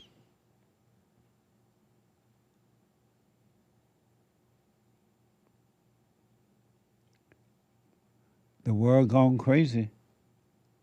Earth is not heaven. Man is not God. And one other quick one before I go to your calls. ABC 7 is reporting that a mother admitted to kidnapping her 11-year-old son and killing him, 11-month-old son. A mother admitted to killing her 11-month-old son and killing him because she didn't want his father to have custody of him. This is from X. A mother who admitted to killing her baby in New Mexico has pled guilty to murder. In December of last year, Grants County deputies say Madeline Daly was on the run from Wyoming after she kidnapped her 11-month-old son. Deputies say they found Daly at an RV outside of Silver City where she barricaded herself inside. Deputies say Daly shot and killed her son during a standoff. Daly pled guilty to murder. She is facing a life sentence. Amazing, huh? They kill them outside the womb now, according to these reports, because they were allowed to kill them on the inside of the womb.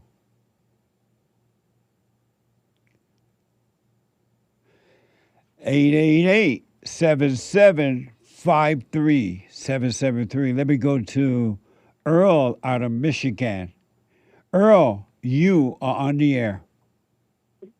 Jesse, what was your biblical question again? Is there a difference between the God of the Old Testament and the God of the New Testament? No, they're two separate ones. And why? They're the two new separate one, gods? the new one killed the old one. So wait a minute, Earl, hold on. So you're saying there is a difference between the God of the Old Testament and the God of the New Testament. You're saying, yes, there is a difference? Yeah. And what is the difference? The Old Testament God no longer exists because the new God destroyed the old God. So the new God of the New Testament destroyed the old God of the Old Testament? Yeah. And how did he do that? By bringing forgiveness instead of destruction constantly. Amazing. I appreciate that, Earl. I want to respond real bad, but I got to wait until Sunday. Thank you, buddy. All right, I'll be there on Sunday too. Oh, okay. Right on. Okay. Amazing. Thank you, Earl. Amazing. Renee is out of New York. Renee, you are on the air. Yeah, I have a scripture for you. It's Isaiah 14. Are you responding to the biblical question? Yeah. Is there a difference between the God of the Old Testament and the God of the New Testament? It's the same God. And so there's no difference? No, there's no difference. And why do you say that? The Old Testament defines the New Testament. The New Testament is basically confirming the Old Testament. It's the same thing, the same book. Okay, so it's the same. Yeah. I appreciate that, Renee. Thank you. And I'll put my 2 cents.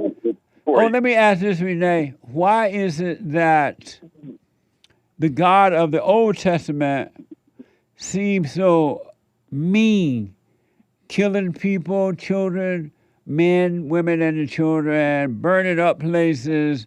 Why the God of the Old Testament seem mean, but the God of the New Testament does not seem mean? Well, you're reading it wrong.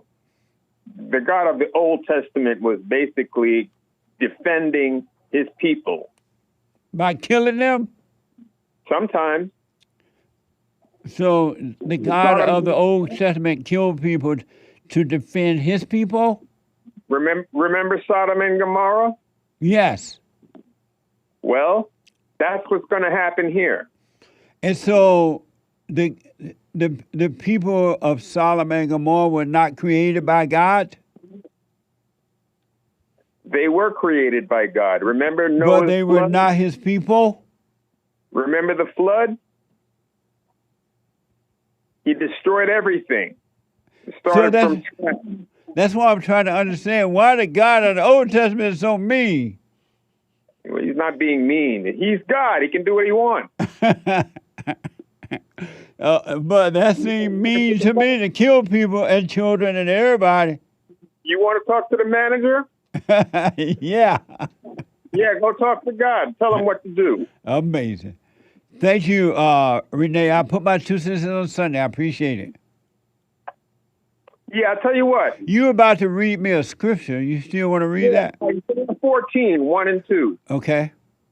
That is going to be what happens to this evil empire when it turns over to the people who are really supposed to be running it. You know Jesus was black. You know that, right? Oh, God. Read the scripture for me. God, yeah. Oh, God is right. Are you black? Are you? Bye, Renee. I'm asking you, are you black? You don't want to say you were black.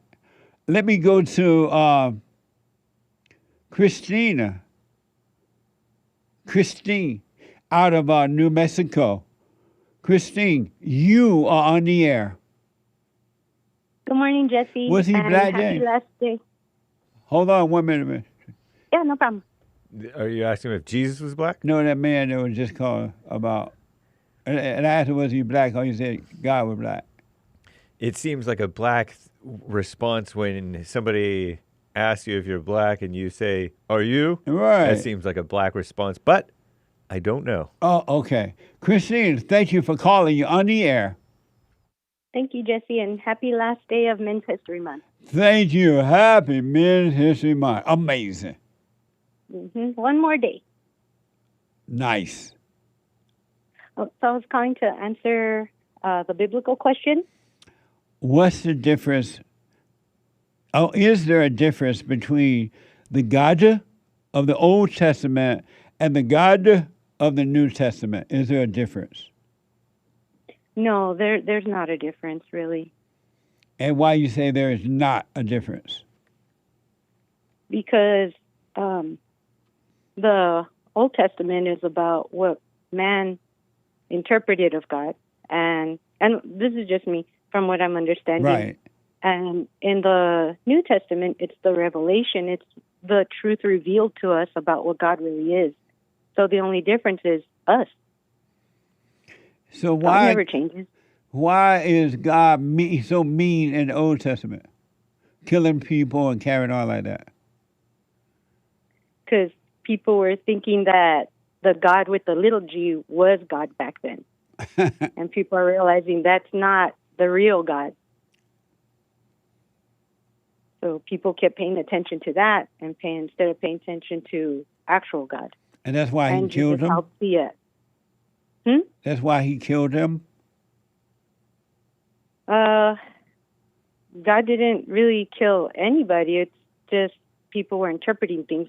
So wrong. he didn't create. And blaming it on God. So God did not create the flood, and he didn't and killed a whole everybody everywhere, or Sodom and Gomorrah burned up everybody, set them on fire, and all that kind of stuff. And then there was one lady that was leaving there, and he said, "Don't look back. If it's love that you're looking for, don't look back." And she looked back, and she turned to salt or something. Remember that? Yeah, like a pillar of salt. Yeah, I kind of remember a little bit of the stories that were told. Why he was doing all that to the folks he created? I think things happened, but to say that was because of anger and wrath, I think it's misunderstood. Can you hold for me, Christine? Certainly. Yeah, no problem. Let me take a quick break. 1 more hour to go. The hate news, not the fake news. And we're going to get to your super chats and everything. I'll be right back.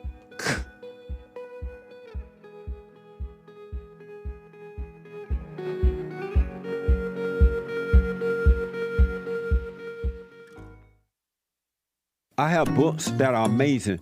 I highly recommend you get them. 7 Guaranteed Steps to Spiritual, Family, and Financial Success Guide.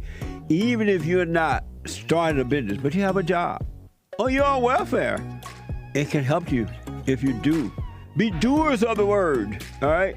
From rage to responsibility. From rage. That's what I write about in the first chapter, especially how I overcame. Scam. How the black leadership exploits black Americans. They are using them, and blacks are too willing to be used. And then my last book, The Antidote, Healing America from the Poison of Hate, Blame, and Victimhood. They are all amazing books, and they are helpful. Go to rebuildingtheman.com if you want an autographed copy, or call 800-411-2663.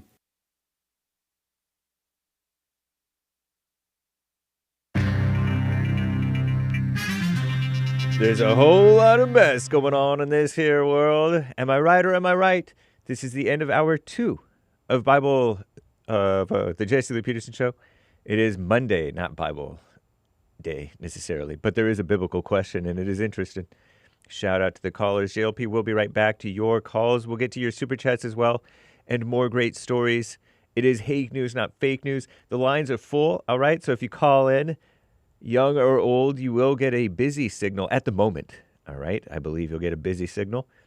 But you can try every so often throughout the course of this hour, just in case you want a chance to get on hold, to get on air with JLP, all right? And nice. We'll get to your super chats. Many super chats remain, all right? And again, after the Jesse Lee Peterson show, I regret to inform you today that no American anchor baby, thank God he's not replacing me, and no Hake report either. So what do I care anyway if he did? What a mess. Sickly children. But anyway, no, I don't know. Renewed escalation in the war with Iran. Iran and the United States traded attacks overnight for the first time in over a month, as you may have heard at the end of last hour, potentially reigniting the conflict after weeks of relative military calm. The white on the inside White House, that's Trump White House, now says there are no ongoing talks between those two countries.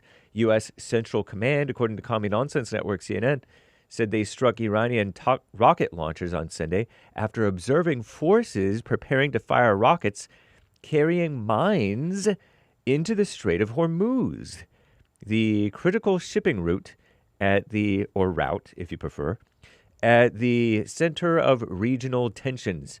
Iran, they fired missiles toward U.S. military targets in Jordan and the UAE, United Arab Emirates, in retaliation. The exchange came days after our greatest president, Donald J. Trump, declared zero tolerance for mine placement in the Strait of Hormuz. Up until last year, whenever this thing started, beginning of the year, I guess, I didn't know that you could put mines in the water. I might have known about depth charges or something like that. I guess that's what those are. Maybe not. But anyway, yeah, they can put mines in, so that makes a lot of boats that carry a whole bunch of oil skittish about traveling that strait. But I heard that the United States military dredged up another lane because some areas are too shallow, so they made it deeper, I guess, is what I'm gathering, I guess. I'm surmising, and allowed more people to drive through. Pretty cool. So anyway, Trump is protecting the strait and clearing it out and preventing them from laying more mines, hopefully. It seems like a difficult thing because squirrely little guerrilla mine layers could get in, but so I have to keep a close eye on the situation. The U.S. military said they had finished clearing mines from the critical waterway. A change in the map.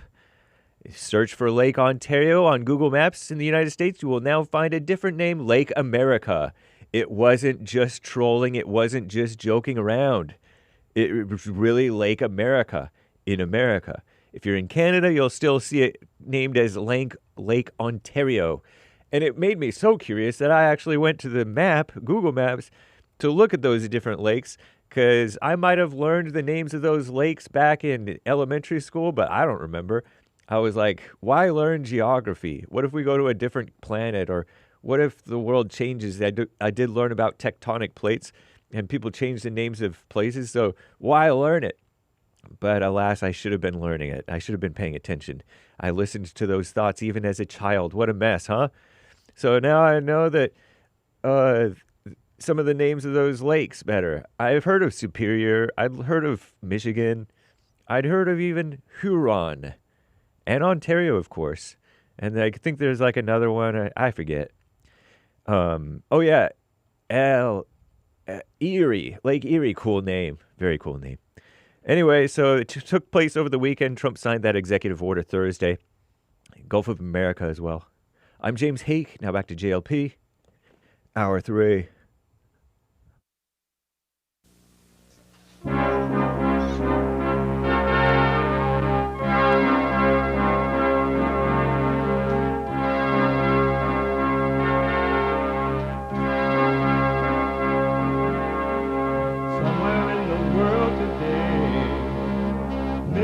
have to stand up strong, face the truth about themselves, to understand what went wrong. I know we can find a way. I know we can find a way. I know we can find a way to stand up, stand up, stand up.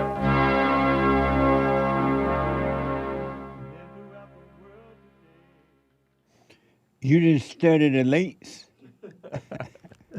I specifically remember not wanting to pay attention, at least to like Europe and stuff. Really? You were like, in your mind as a kid, like, I'm not going to pay attention to this? Yeah. Really? I was like in 4th or 5th grade. I'm like, why do I need to learn this? It's just going to change. And did you pass the class? Oh, yeah. I was actually a very good student overall. Oh, you smart in class? Well, 4th grade, I was kind of got into a little bit of trouble. I ain't like the late. But, uniting the races with truth instead of dividing them with lies. We're also rebuilding the family by rebuilding the man. I am Jesse Lee Peterson. Good morning and hi, y'all.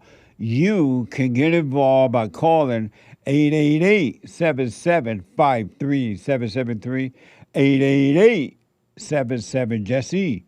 And my biblical question, brand new biblical question for this week. Is there a difference between the God of the Old Testament and the God of the New Testament? Is there a difference between the God of the Old Testament and the God of the New Testament? Is there a difference? Amazing, huh? We have every way that you can watch and support the show listed on jesseleepeterson.com/show, jesseleepeterson.com/show. And if you're out and about and running around and doing whatever it is you're doing, you can podcast the show and still go do what you gotta do. Wear a hijab to a Muslim meeting, act like you're in Iran somewhere, as Kathy did, Hochul. But you can podcast the show and still listen on your phone by calling the listen line on Talk Screen Live at 605-615-4131, 605-615-4131. I'm being told that right now on their end, not ours, they're having a little problem with the phone for the Talk Screen Live. And so don't blame us. This is not my fault. It may be my fault. It's not our fault this time.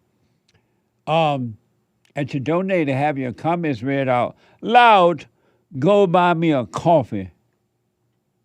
Buy me a coffee.com/JLP Talk or Bond JLP Cash App.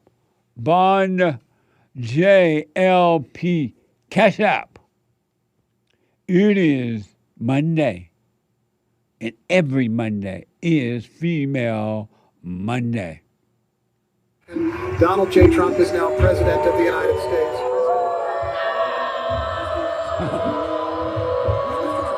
I get angry, I guess, when you mention that someone should have a children. Excuse me, it's ma'am. It is ma'am. I'm speaking. If someone's crying, they're hurting, it is over. I didn't even put you on the hot seat yet. Amazing. Crying, she's lying. When she's crying, she's lying. Amazing. So, I want to go quickly back to Christine out of New Mexico, and she is responding to the biblical question of this week. Is there a difference between the God of the Old Testament and the God of the New Testament? Christine. Yes. So you said, just for the record, you said there is no difference, or there is a difference? There's no difference. And so why the God of the Old Testament seemed to be so mean?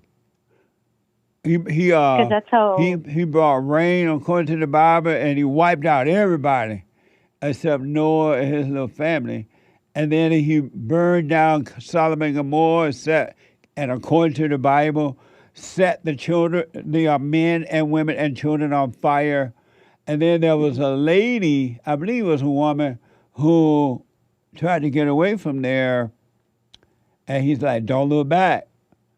And she looked back, and they turned her into a salt.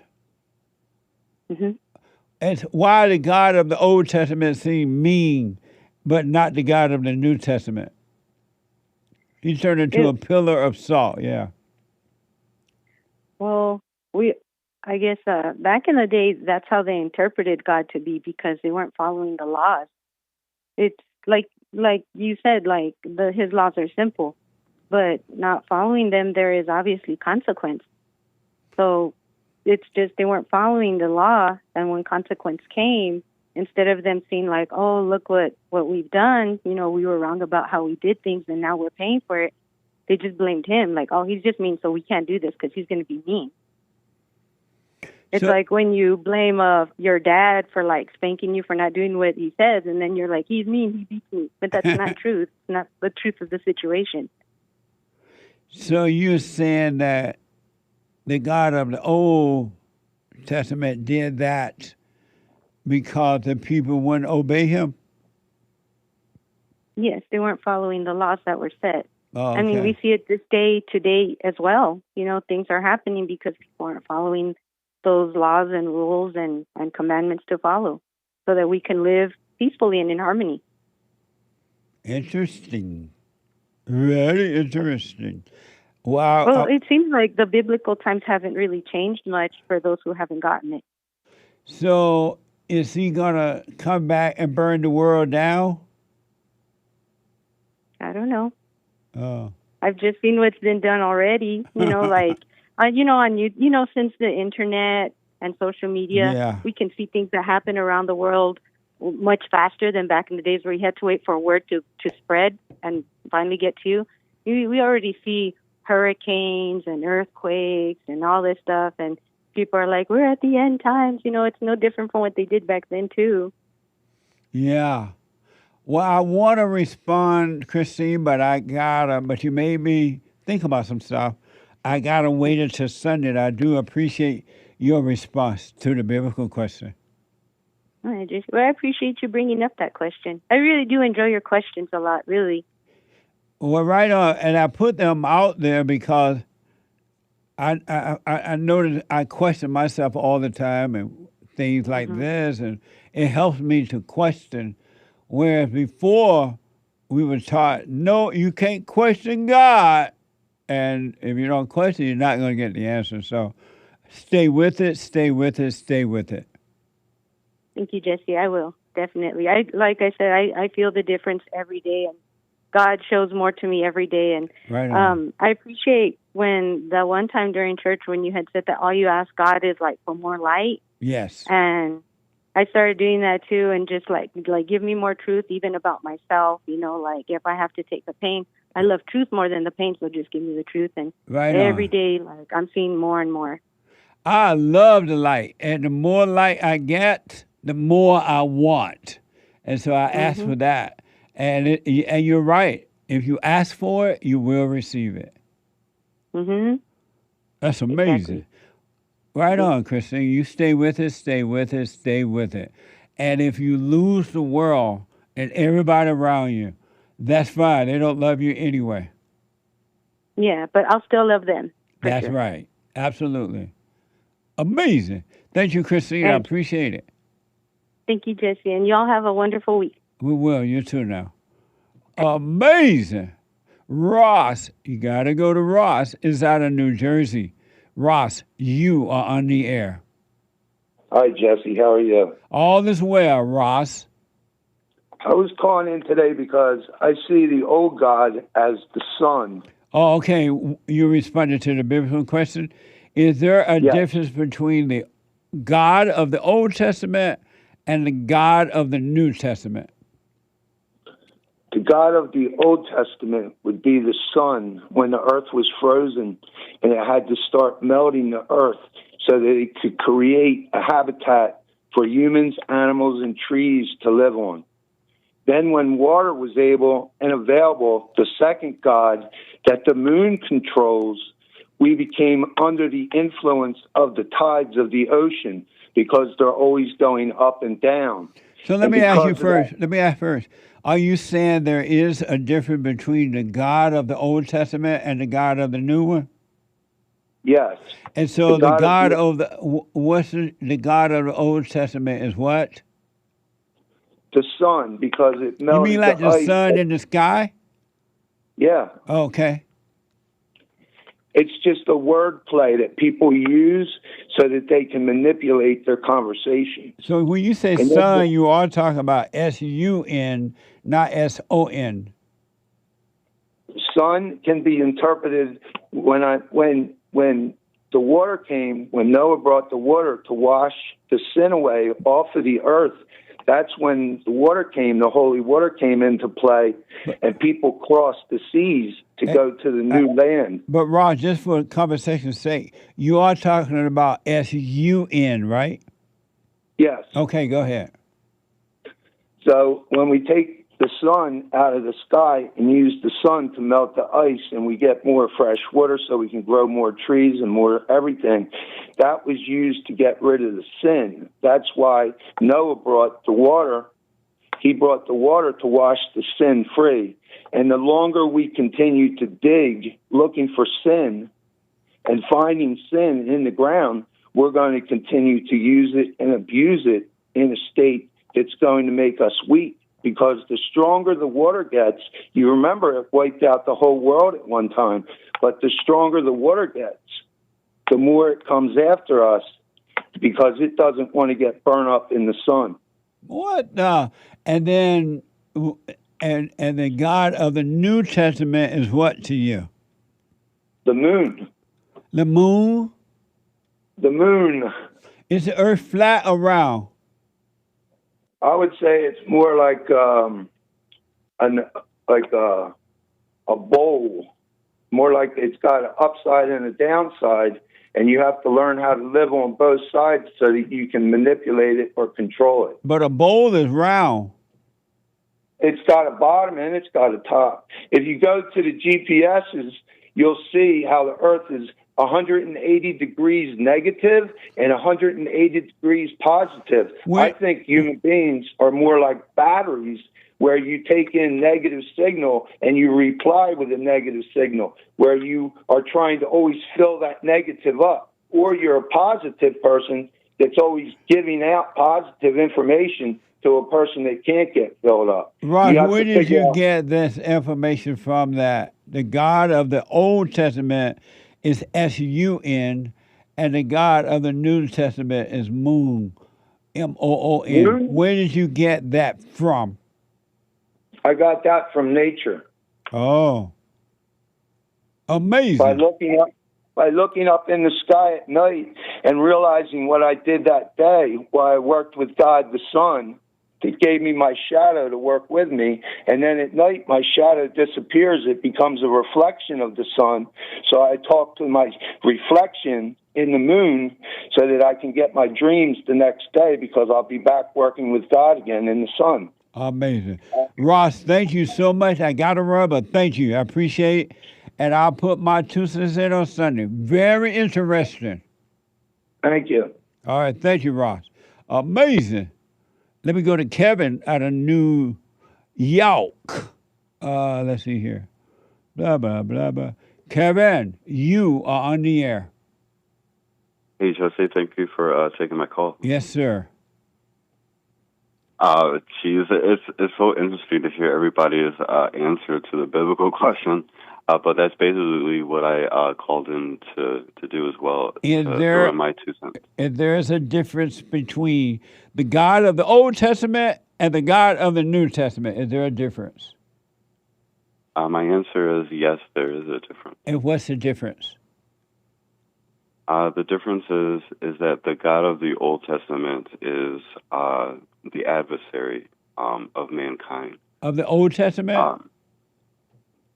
Yes. Okay. Yeah. And yeah, what's that's the right. adversary? The devil. Okay. Go ahead.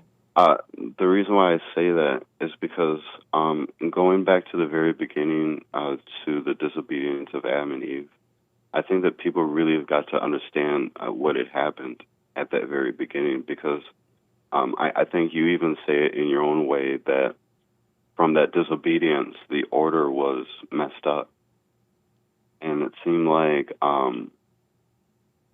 the ownership of mankind was then given to the devil from that point onwards.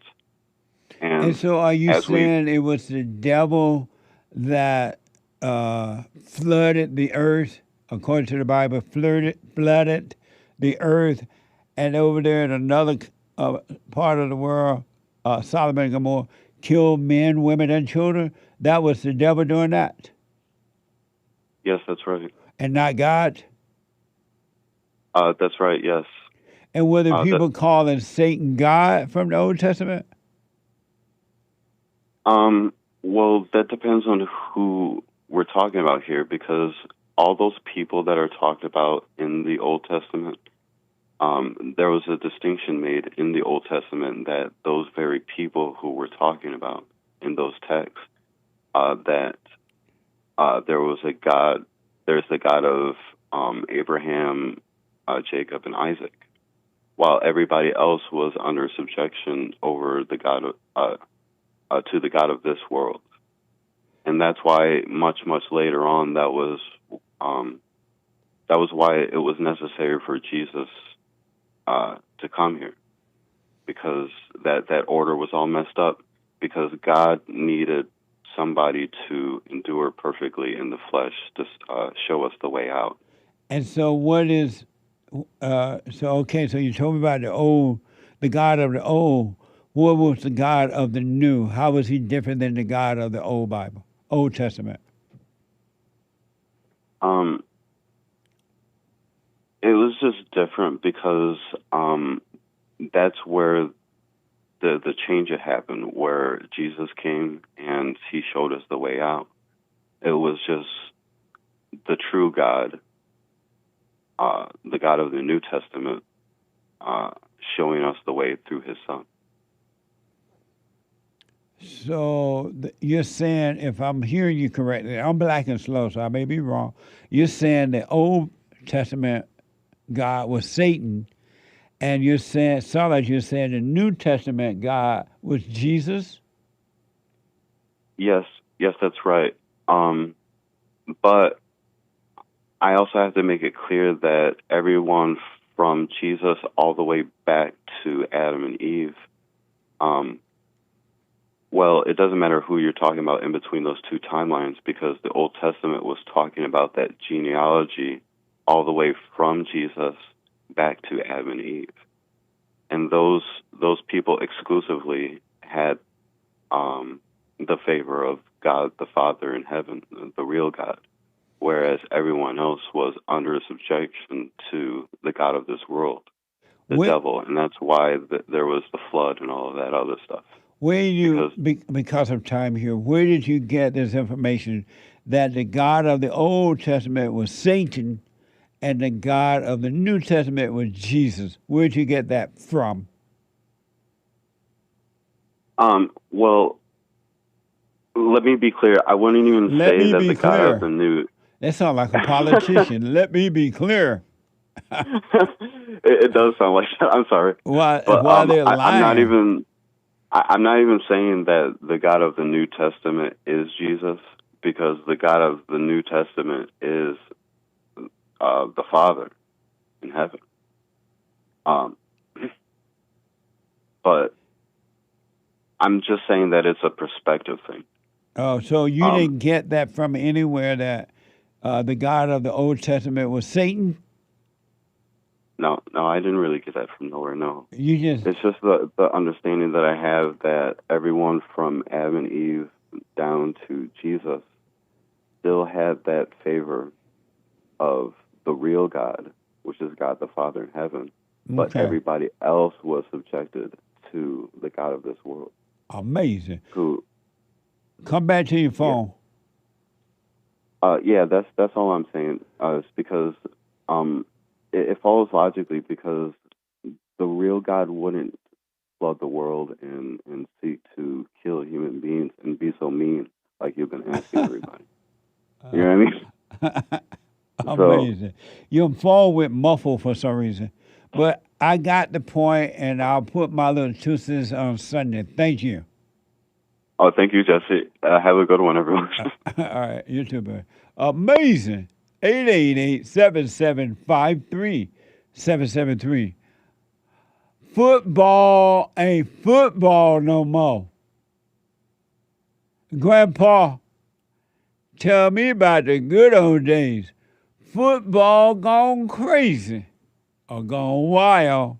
Fox News, Fox and Friends is reporting a youth football game takes a shocking turn after a Wisconsin parent is accused of tripping a 9-year-old player as he ran for a touchdown. A Wisconsin man was cited after running onto a youth football field and sticking out his leg to trip a 9-year-old running toward the end zone. The boy was not seriously hurt, but his coach says the man intended to cause harm. Obviously, adults, I've seen fights at youth events. I've seen stuff happen, but I've never in my life seen a grown man come on the field and he was so committed and determined to hurt. He wanted to hurt him. And my question is, was this a dad from the opposing team? Immediately, I thought, all right, well, if that's the case, then this guy probably is a Democrat because he doesn't want his kid to win on effort or merit or anything other than rigging the system, which looks like what this was here. I don't even know what to say about this. If this is real, what is wrong with that man? He's at the game. Everybody looking at the game, right, that are there. And he going to run out on the field.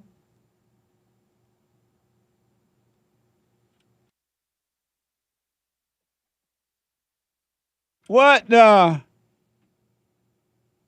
And tripping this little kid.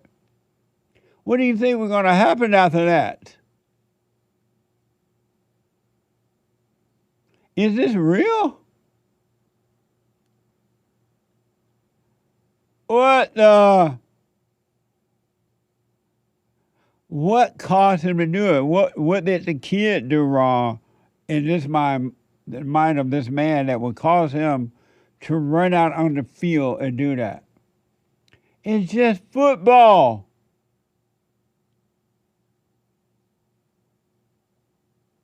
They say this guy, I believe I heard, I could be wrong, info could be wrong, as Hake would say, that this guy been banned from all the football games now. What is just a game?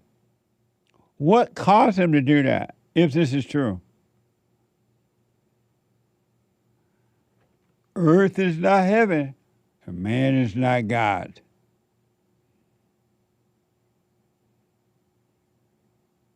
I've been told that they have signs on baseball fields telling parents, it's just a game. Don't abuse the umpire. It is. It's just a game.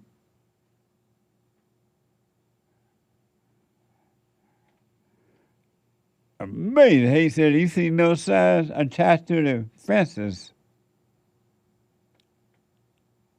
And I've been told that this boy that this man tripped, I guess, the child was unharmed.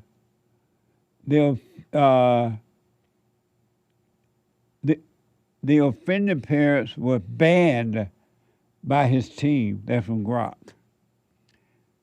What is going on?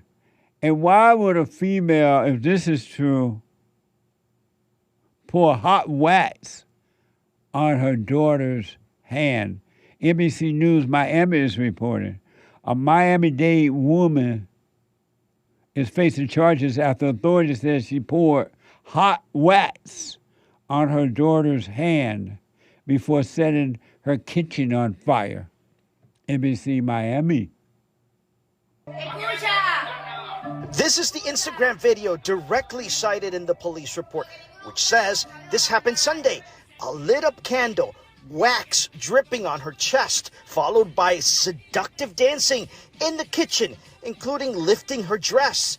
Then there's this. The police report says Melissa Campos Sanchez, the mother of two, used a red wand lighter to ignite the fluid sprayed from a bottle.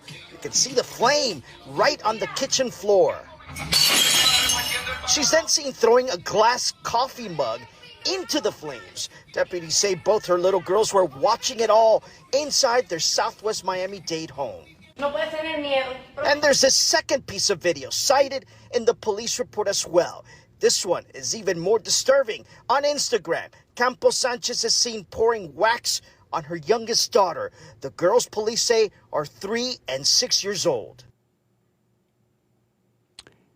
Satan is alive and well inside a human being. What the? This is hell. You don't have to worry about going to hell. Any emotional person is already in hell. The good and the bad are both bad, and you're in hell.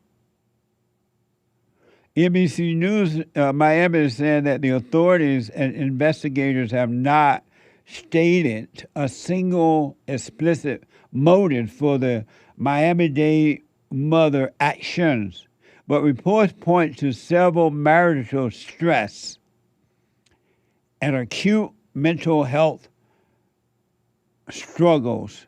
Everyone is mentally ill except baby Jessica's daddy. What the? It's psychological and emotional mental illness. Anyone with anger is capable of this or even worse. Super, anyone. Super chats. Don't say you won't do that. You would. You have the same devil in you that this woman has in her. Same devil. It's the same devil that, if this is true about this man going out there on the football ground and kicking that boy, it's the same devil that makes you judge, that causes you to think about the past or the future, that causes you to worry. Super. Diane C. over on X, the live stream on X during church with Jesse Lee Peterson. Thank you, Jesse. That got me as a kid, too. Fear of God. Thank you, Diane. I appreciate it. Check out yesterday's fellowship. It was amazing. RebuildingTheMan.com/church. RebuildingTheMan.com/church. RebuildingTheMan.com/church. RebuildingTheMan.com. Finally, RebuildingTheMan.com. Is he asleep over there? He's awake. Yeah? Yep. I'm wide awake. Thank you. I appreciate it. Stay with it. CT, the wait and see thinking, has helped me a lot. Wait and see with all things. Amazing. Thank you. Stay with it. The Joshua James, happy August 30th, 2026 to everyone yesterday. Don't forget to wear your pink all week. Smiley with an open mouth. How come? I tried to ask the AI. Yeah. Even the AI didn't know. Amazing. Thank you. I appreciate it. Thank you. Jason T, welcome show member, as well as Andre C. Thank you, Thank guys. you all. Appreciate it. Thank you. We're going to have to read the rest of these later, y'all. We're going to do the scratch-offs on the pill.net/Jesse Lee Peterson. Amazing. Scratch-off on pill.net, and I'll be right back.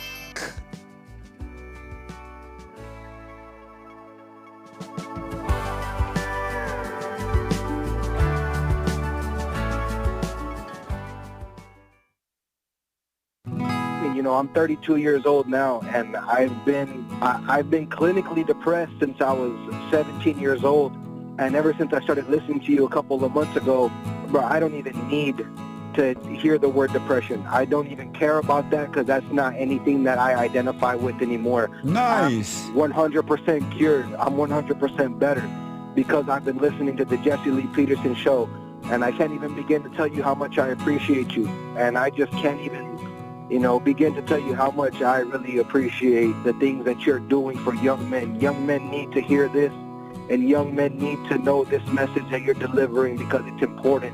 It's vital to their lives, Jesse. I just wanted to let you know that, man. That's amazing. I mean, you made my day, man. When I hear one soul has returned to the Father, it's like 1,000. It's better than silver and gold. So God bless you, man.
Is that a joke? This guy went out on the field. That real or?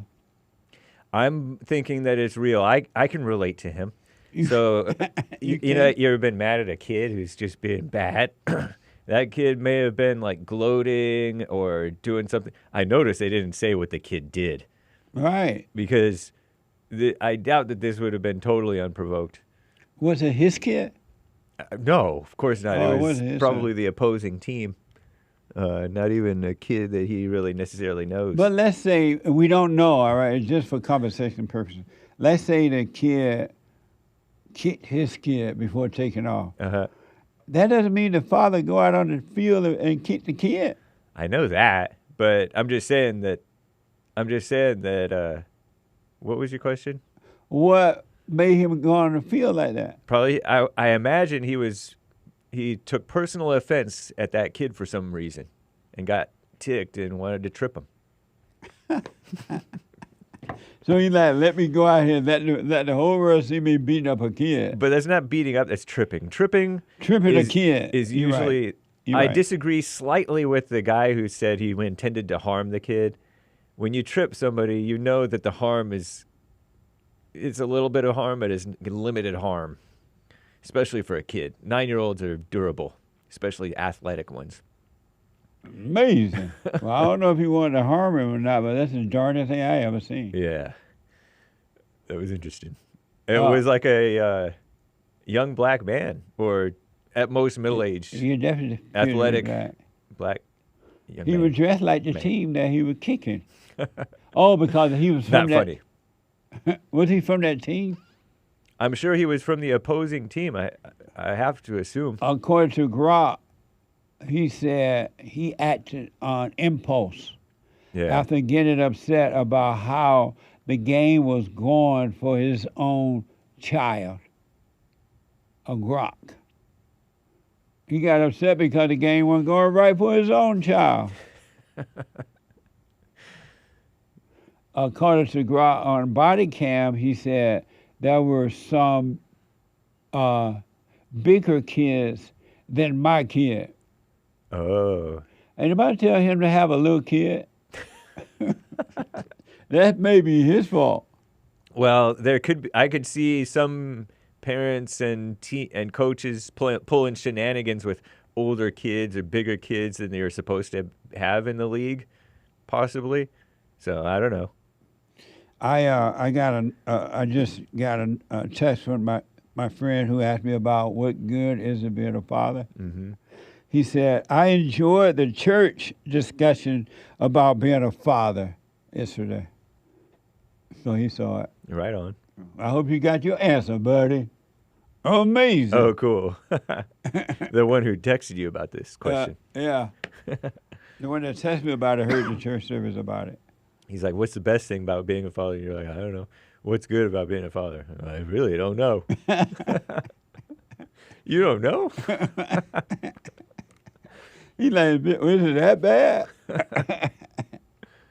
Amazing. Anyway, shout-outs. I do shout-outs for you. Personal shout-outs, birthday shout-outs, wedding shout-outs, encouragement shout-out, congratulations shout-out. Whatever the shout-out is, I do it for you. Go to Cameo, cameo.com/Jesse Lee Peterson, cameo.com/Jesse Lee Peterson. And don't forget to like these videos. Like the videos. And no hate report today. What a beta. Super beta. Huh? Super beta. No hate report. And no anchor baby today, period. Beta. Our bodies are imposing a summer vacation on us against our will. Or something. No hate report and no anchor baby. All right. And the men's forum this Thursday night. Don't forget. It's the first Thursday of the month. The men's forum this Thursday. Let me go quickly to Benjamin out of Canada. Benjamin, you are on the air. Hey, Benjamin. Okay, hold on, Benjamin. You might be on mute. It may be my fault. Let me go to Willy, a first-time call out of California. Willy, you are on the air. Hey, good morning, Jesse. Good morning, Willy. I have a brother named Willy. Yeah, I know you do. I watch your show. Of course I know. Oh, hey, amazing. I just want to say, I love your show. Hey, I'm just going to get straight to the point. Okay. I've been noticing that you had a couple callers speaking about God. And yeah, some of them they're responding to the biblical question. Is there... Do you want to respond to the biblical question? What's the question? Because I got right in the middle of the show. I just heard him saying a couple things of God. Is there a difference between the God of the Old Bible? Mm-hmm. No, I'm sorry. The God of the Old Testament and the God of the New Testament. Is there a difference between the two gods? And my answer would be no. And why do you say no? Let me explain. Because I'm a believer of God. I've read a little bit of the Old Testament, and I'm actually reading the Old Testament as of right now. And I've noticed that, obviously, God is a spirit. God is a father figure, right? What a lot of people make the mistake is that people confuse discipline with God, people thinking that God is mean, right? And that's not true, because if you look at the Israelites and Abraham's bloodline, God was always there with them. God was always watching that bloodline, Abraham, Isaac, Jacob, and he was always protecting them, always giving them the truth, right? Speaking to them in truth and letting them know, hey, one day you guys are going to have your own identity. I'm going to create an identity for you guys. I'm going to give you guys a land, right? And yes, there's some things that happened where many people think like, well, I think that's mean. God, he let these people die, or God killed this tribe and that tribe had women and kids. But if you really pay attention and you read your Bible, a lot of these other nations, these neighbors, a lot of these people were evil already. A lot of these people weren't going to repent to God, the true God, because obviously there's multiple different tribes, and a lot of tribes didn't follow the true God. But God is a man of his word, and God speaks all truth. And I think when those certain events happen, when people died, I think a lot of people just don't know what a father... When a father says something to you, he says it for your own good. And then going to fast forward to the New Testament, Jesus Christ came in the flesh in representation of the Father, right? like father, like son. They're all one. You know, there's only one true God, but Jesus Christ is God in the flesh. So the difference is there is no difference. It's just So that you're saying the God of the Old Testament is the same God. There's no exactly, difference yeah. between the God of the Old Testament and the God of the New Testament. Exactly. There's no difference. So It's one God. why did God, according to the Old Testament, he flooded the earth, killing everybody, and then he destroyed a city, I guess it was a city or town, and Yeah, he killed the destroyed, men, correct. women, and children, and then according to he turned a female into ice. I mean salt. Well, if you look at it like this, Why Jesse, he do that? Jesse, I'm gonna tell you why he did it. Because people are evil. People are living in sin. People, their mind, their heart, they weren't gonna change. God already knows your heart.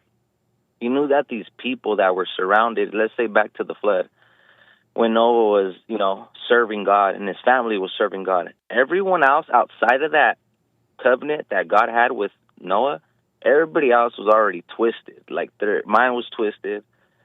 Kids, women, they weren't going to change. They weren't going to repent. They were living in sin. So God had he to like, protect. let me just kill them. Well, people kill themselves, Jesse. If you really think God, about it. But God made it rain. God made it rain. But God didn't say, hey, you can't go in the ark. You can't get saved. God did not say that. They had the free will to change. They had the free will to go in the ark. Hey, you don't think all those people could have fit in the ark? I mean, you had all these animals. Look at all the animals that we have. Amazing. You don't think the animals could have? Because of time, you're saying the God of the Old Testament is the same God of the New Testament. Exactly. And so should we be concerned that God may get ticked and bring another flood? Hey, or let's the just fire? say this. Hey, he might bring the fire according to the book of Revelations. He's already flooded, and he already promised. God is a man of his word. Everyone has to read the Bible. You can't skim through it. God said, hey, I'm not going to flood the earth, and I'm going to leave a symbol for you. He said, they said I'm we're gonna going leave to a burn the rainbow. fire. Exactly. He's going to burn it this time. So he's going to kill all of us with fire? He's only going to kill the non-believers that stay in sin and don't repent. Oh. We're going to go to heaven if we stick to the truth, Jesse. If we live the righteous life. Well, I we're appreciate gonna yeah. I appreciate it, Willie. I'll put my 2 cents in on Sunday. All right, brother. You take care. Thank you for having me online. Right I on. appreciate it. Stay blessed, brother. You take too, care. man. Thank you. All right.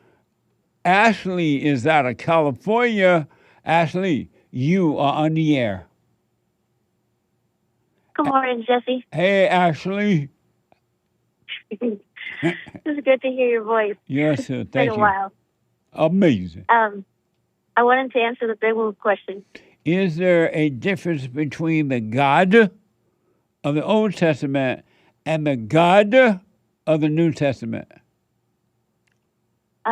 Yes, I would say so, because just like, my dad, my physical dad here on earth, when I was young, he would physically spank me, and now he doesn't. But he's still my dad. He was still the same dad, but he's different in his approach to me. And so, what's the difference between the God of the Old Testament and the God of the New Testament?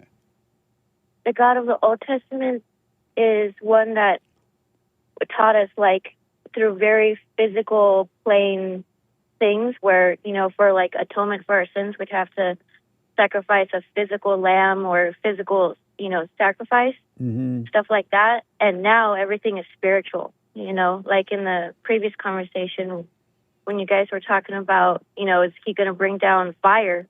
Well, he may have in the Old Testament, but in the New Testament, in the New Testament, am I right? He's supposed to bring some fire, where in the Old Testament he rained on everybody. Oh, I see. Sorry, I misheard. I was say that again. Also busy at the same time. I was tuned out mentally. I said, you asked me? Yeah. I said in the Old Testament, according to the Bible, he brought rain down and flooded everybody out and drowned them. And on the New Testament, he said, "Y'all think that's bad? I'm coming back with some fire." I was thinking about when what was her name? She turned into a pillar of salt when she looked back at the city. Lot's wife. He burned. Lot's wife. Yeah. But the fire we experience now is like when we're in hell, spiritually inside. He's not going to really bring back fire? No. I think he's where the fire we experience now is the fire we bring upon ourselves. But then how about that water? I don't think so. That would be really crazy if he did, but I don't think so. All right. Well, I appreciate your response. And I'll put my little 2 cents in on Sunday. Okay. When you said, hey. Love you, Jesse. The fire is from the mother in the kitchen with the hot wax on the daughter. Watch out for Miss Clancy. I'm telling you. Well, man, shout out to Clancy. Oh, God. We got a Clancy and a Diddy. Oh, man. 2 hoops and a holler. Ashley, thank you. I'll put my 2 cents in on Sunday. All right, I'll be there. All right. Have a good one. You too. Amazing. Let me go to Mike out of Detroit. He's been waiting for a while. Mike, you are on the air. Jesse, how you doing, huh? All is well, Mike. Okay, this is going to be an amazing conversation. Are you responding to the biblical question? Yes, sir. Yes, sir. So, yes. Is there a difference between the God of the Old Testament and the God of the New Testament? Yes. And what's the difference? Starting off with Jesus. Play this. The Old Testament represents black and white, law. The New Testament represents color, which Jesus brought, compassion. So it's black and white, law. The New Testament is in color, compassion, emotion. Jesus brought emotion. Matter of fact, Jesus brought anger. Anger, what he brought also. That's part of emotion. So actually, that's also showing compassion that he brought compared to law. He brought compassion. So because of time, you're saying that the God of the Old Testament brought, what did he bring? No, like I said, he was about law and order. Okay, so the God mercy, of the... Look, mercy and grace was lacking. Mike, brought that. hold on. Because of time only. You're saying, Mike from Detroit, the God of the Old Testament brought compassion? No, brought law. Brought law. And the God of the New Testament brought what? Compassion, and mercy, grace. The same. No, hold on. First of all, it's the same God. It's the same God. Well, why he was so mean in the Old Testament but nice in the new one? No, he's the same guy. It's not, like I said. Why was he so mean in the old one?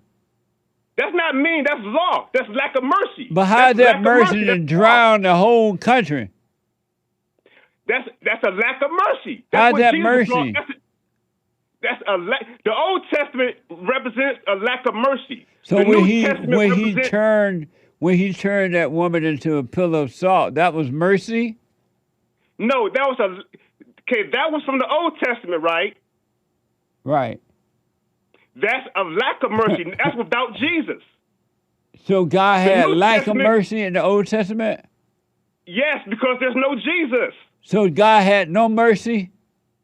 I didn't say that. I'm asking. I didn't say that. There's a lack of it compared to when Jesus came represent the New Testament. There's a lack of mercy that Jesus brought compassion. Jesus added color to the Bible. Amazing. Thank you, Mike. I got to run, but I appreciate it, and I'll put my 2 cents in on Sunday.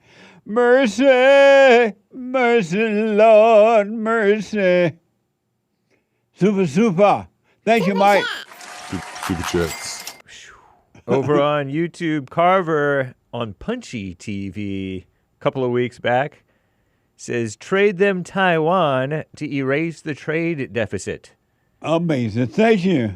I think he means give China Taiwan, and then we don't have a trade deficit anymore. Oh. Yeah. Food for thought. Nice. Thank you. Interesting idea. Thank you, Carver, Yeah. 531. Yeah. Nikki says, hi, Jesse. Is there ever a good reason for a woman to have children? If not, why do so many women have them? And is the natural desire, quote unquote, to have children from God or straight from hell? I'm so confused, says Nikki. Thank you, Nikki. That I asked that about the. Well, I would ask, was there something good about a father? That's a good question. Let me smoke on it. Amazing question, though. Thank you. Because of time. Thank you. Thank you, Nikki. Al Astro, 3 coffees. You asked, what's good about being a father? Yeah. My answer is influencing your children to grow up and be a responsible adult/parent. I have 3 children who gave us 8 grandchildren. All 8 are growing up to be good, responsible, loving children to me. That's what's good about being a father. Great shows. Keep up with the helping direct the youth in L.A. to be responsible adults. Thanks again, Al. Thank you, Al. I appreciate that response, and thank you for your support. Thank you. Chris says, hi, thanks for really helping me. I now possess the Holy Spirit, that energy and pure peace in my body and mind, and every temptation the thoughts will throw at me. I can see clearly now the rain has gone. Johnny Nash. Thank you for your help. I can see clearly now the rain has gone. I can see all obstacles in my way. It's a nice song. I think I can make it now. The cloud is gone. It's going to be a bright, bright, sunshiny day. Amazing song. I love that song. Yeah, me too. Amazing. Thank you. Question from Chris. Why do you follow and promote Trump when he is of the world and you know he is mainstream and highly possessed by the snake in him? You have to drop every aspect of this old world to enter the new one? ? To me, this is the only thing that discredits you promoting his political agendas. Just like to know why. I don't follow him, but I do believe, and I could be wrong, but I do believe he is a son of God. He is perfect with the if poem. So I do believe he's the son of God, but I don't follow anyone. Amazing. Thank you. Appreciate it. Thank you, Chris. Cornerstone says, biblical question. What is there a difference between the God of the Old Testament and God of the New Testament? Same God, different perception. Meaning what? They don't say that. Meaning your view. He doesn't elaborate, but just says your view is different. Thank you. One versus the other. I'll put my 2 cents in on Sunday. Thank you. Soul Conscious 5 coffees. Jesse, church was amazing. How do you navigate your life knowing that everyone is a psychopath? By not judging and keeping my eyes on myself and letting life happen. Amazing. But not judging. Forgive them. They know not what they do. Amazing. Thank you. Stay with it. Storm Probe and Saber McKnight. Welcome, new Jesse Lee Peterson YouTube members. Right on. Thank you all. I appreciate it. Half Black Tony's been a member 7 months. I felt all alone on Friday, Jesse, when we didn't have our show. Shout out, much love. Thank you. It was our machine fault. And maybe my fault. Thank you. I appreciate that. Thank you. 111 gold pills from Pastor Chatelet. Church was amazing. Thank you, Pastor Chalet. It really was, folks. Check it out at you could podcast at rebuildingtheman.com/church. Rebuildingtheman.com/church. Rebuildingtheman.com/church. Rebuildingtheman. What's wrong with this boy? Rebuildingtheman.com/church. Amazing. Thank you, Pastor. Chaka Alpha Pakuni says, gifted the phone saying, Groovy Monkey and I evolved from Hake. We are his descendants from the future. Amazing. Interesting. Groovy on a monkey afternoon. It really. That's another great song. Couldn't stay away too soon. Blue-Eyed Soul. Thank you. Phil Simmons says, what role does belief play in our life? Are we supposed to hold on to beliefs? Not at all. You want to not do that. I recommend you don't. Amazing. Thank you. Very nice. JLP Talk sent 5 gift memberships, as did Jim in Alaska, 5 gift memberships. Thank you, guys. Thank you all. Amazing. I really, really appreciate it. You're helping us to help others. Thank you.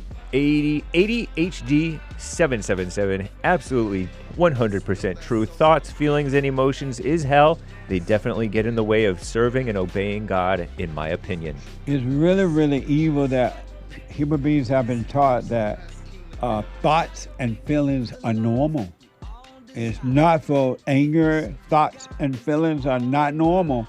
That's evil. Thank you. Coconut Meat, member for 14 months. Trabajo excelente. Thank you, Coconut Meat. Excelente team. American flag, dynamite emoji. Oh, that was Coconut Meat? Yep. Amazing. Thank you. Appreciate it. Santino, Jesse, what is wrong with the women on this fine female Monday? What's wrong with the ladies? Amazing. Chris from chat, member for 14 months. Amazing. 2 strong arms and 2 salute emojis. Thank you, Chris. I appreciate it. Thank you. ADHD with a biblical question response. Is there a difference between the God of the Old Testament and the God of the New? God was more involved in the Old Testament. He told people what he did and why he did it. Everything just happens for a reason, is part of his plan. People dying then and dying now. Back then, he just said why. That's his response. And how about the New? He doesn't elaborate into the New. Oh, okay. Thank you. I appreciate it. Nick LeBoy, Jesse, Mikey Sherrill of New Jersey also put on a hijab twice. I've been sending videos and news clips to the link you mentioned. Not sure if Derek is getting them. This is Nick LeBoy. Well, mess. In America, you're supporting the enemies. What the? Thank you. Nick LeBoy with the BQ response. What's the difference between, is there a difference between the God of the Old Testament and the God of the New Testament? The book of Enoch explains why God had to do what he did, and it wasn't about him being wrathful. He was saving mankind from the Nephilim because they corrupted the world. He killed them to save them? What the? And how about the new one? Doesn't say. Oh, okay. Thank you. I appreciate it. Commander Kim Hake, audience graduating from fat earthers up to the bowl-shaped turtle shell. If ever we needed you, Hake, we need you now. That's right. We need you now, Hake. Amazing. Thank you. And we're going to have to read the rest of these later, y'all. Thank you kindly. Amazing. Thank y'all. I really don't know what happened in these 3 hours. They're gone already. And to the callers, I don't know what happened with Benjamin. We tried to get to him, but we couldn't. Rick from Hampton, Carl from, I think it was Alabama. I'm outside. Bye, y'all. Thank you. No hate and no anchor baby. Take care. I'll be back tomorrow. The Lord is willing and the creek no ride. I'm not a beta. Hate and anchor baby beta. Carl from Georgia. Thank you. Bye, y'all.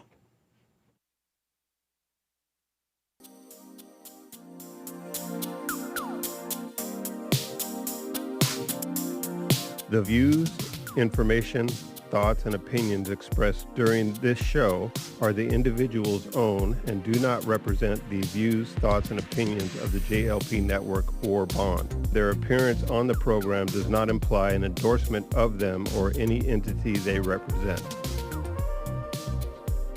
The material and information presented here is for general information purposes only. The JLP Network and Bond name and all forms and abbreviations are the property of its owner, and its use does not imply endorsement of or opposition to any specific organization, product, or service.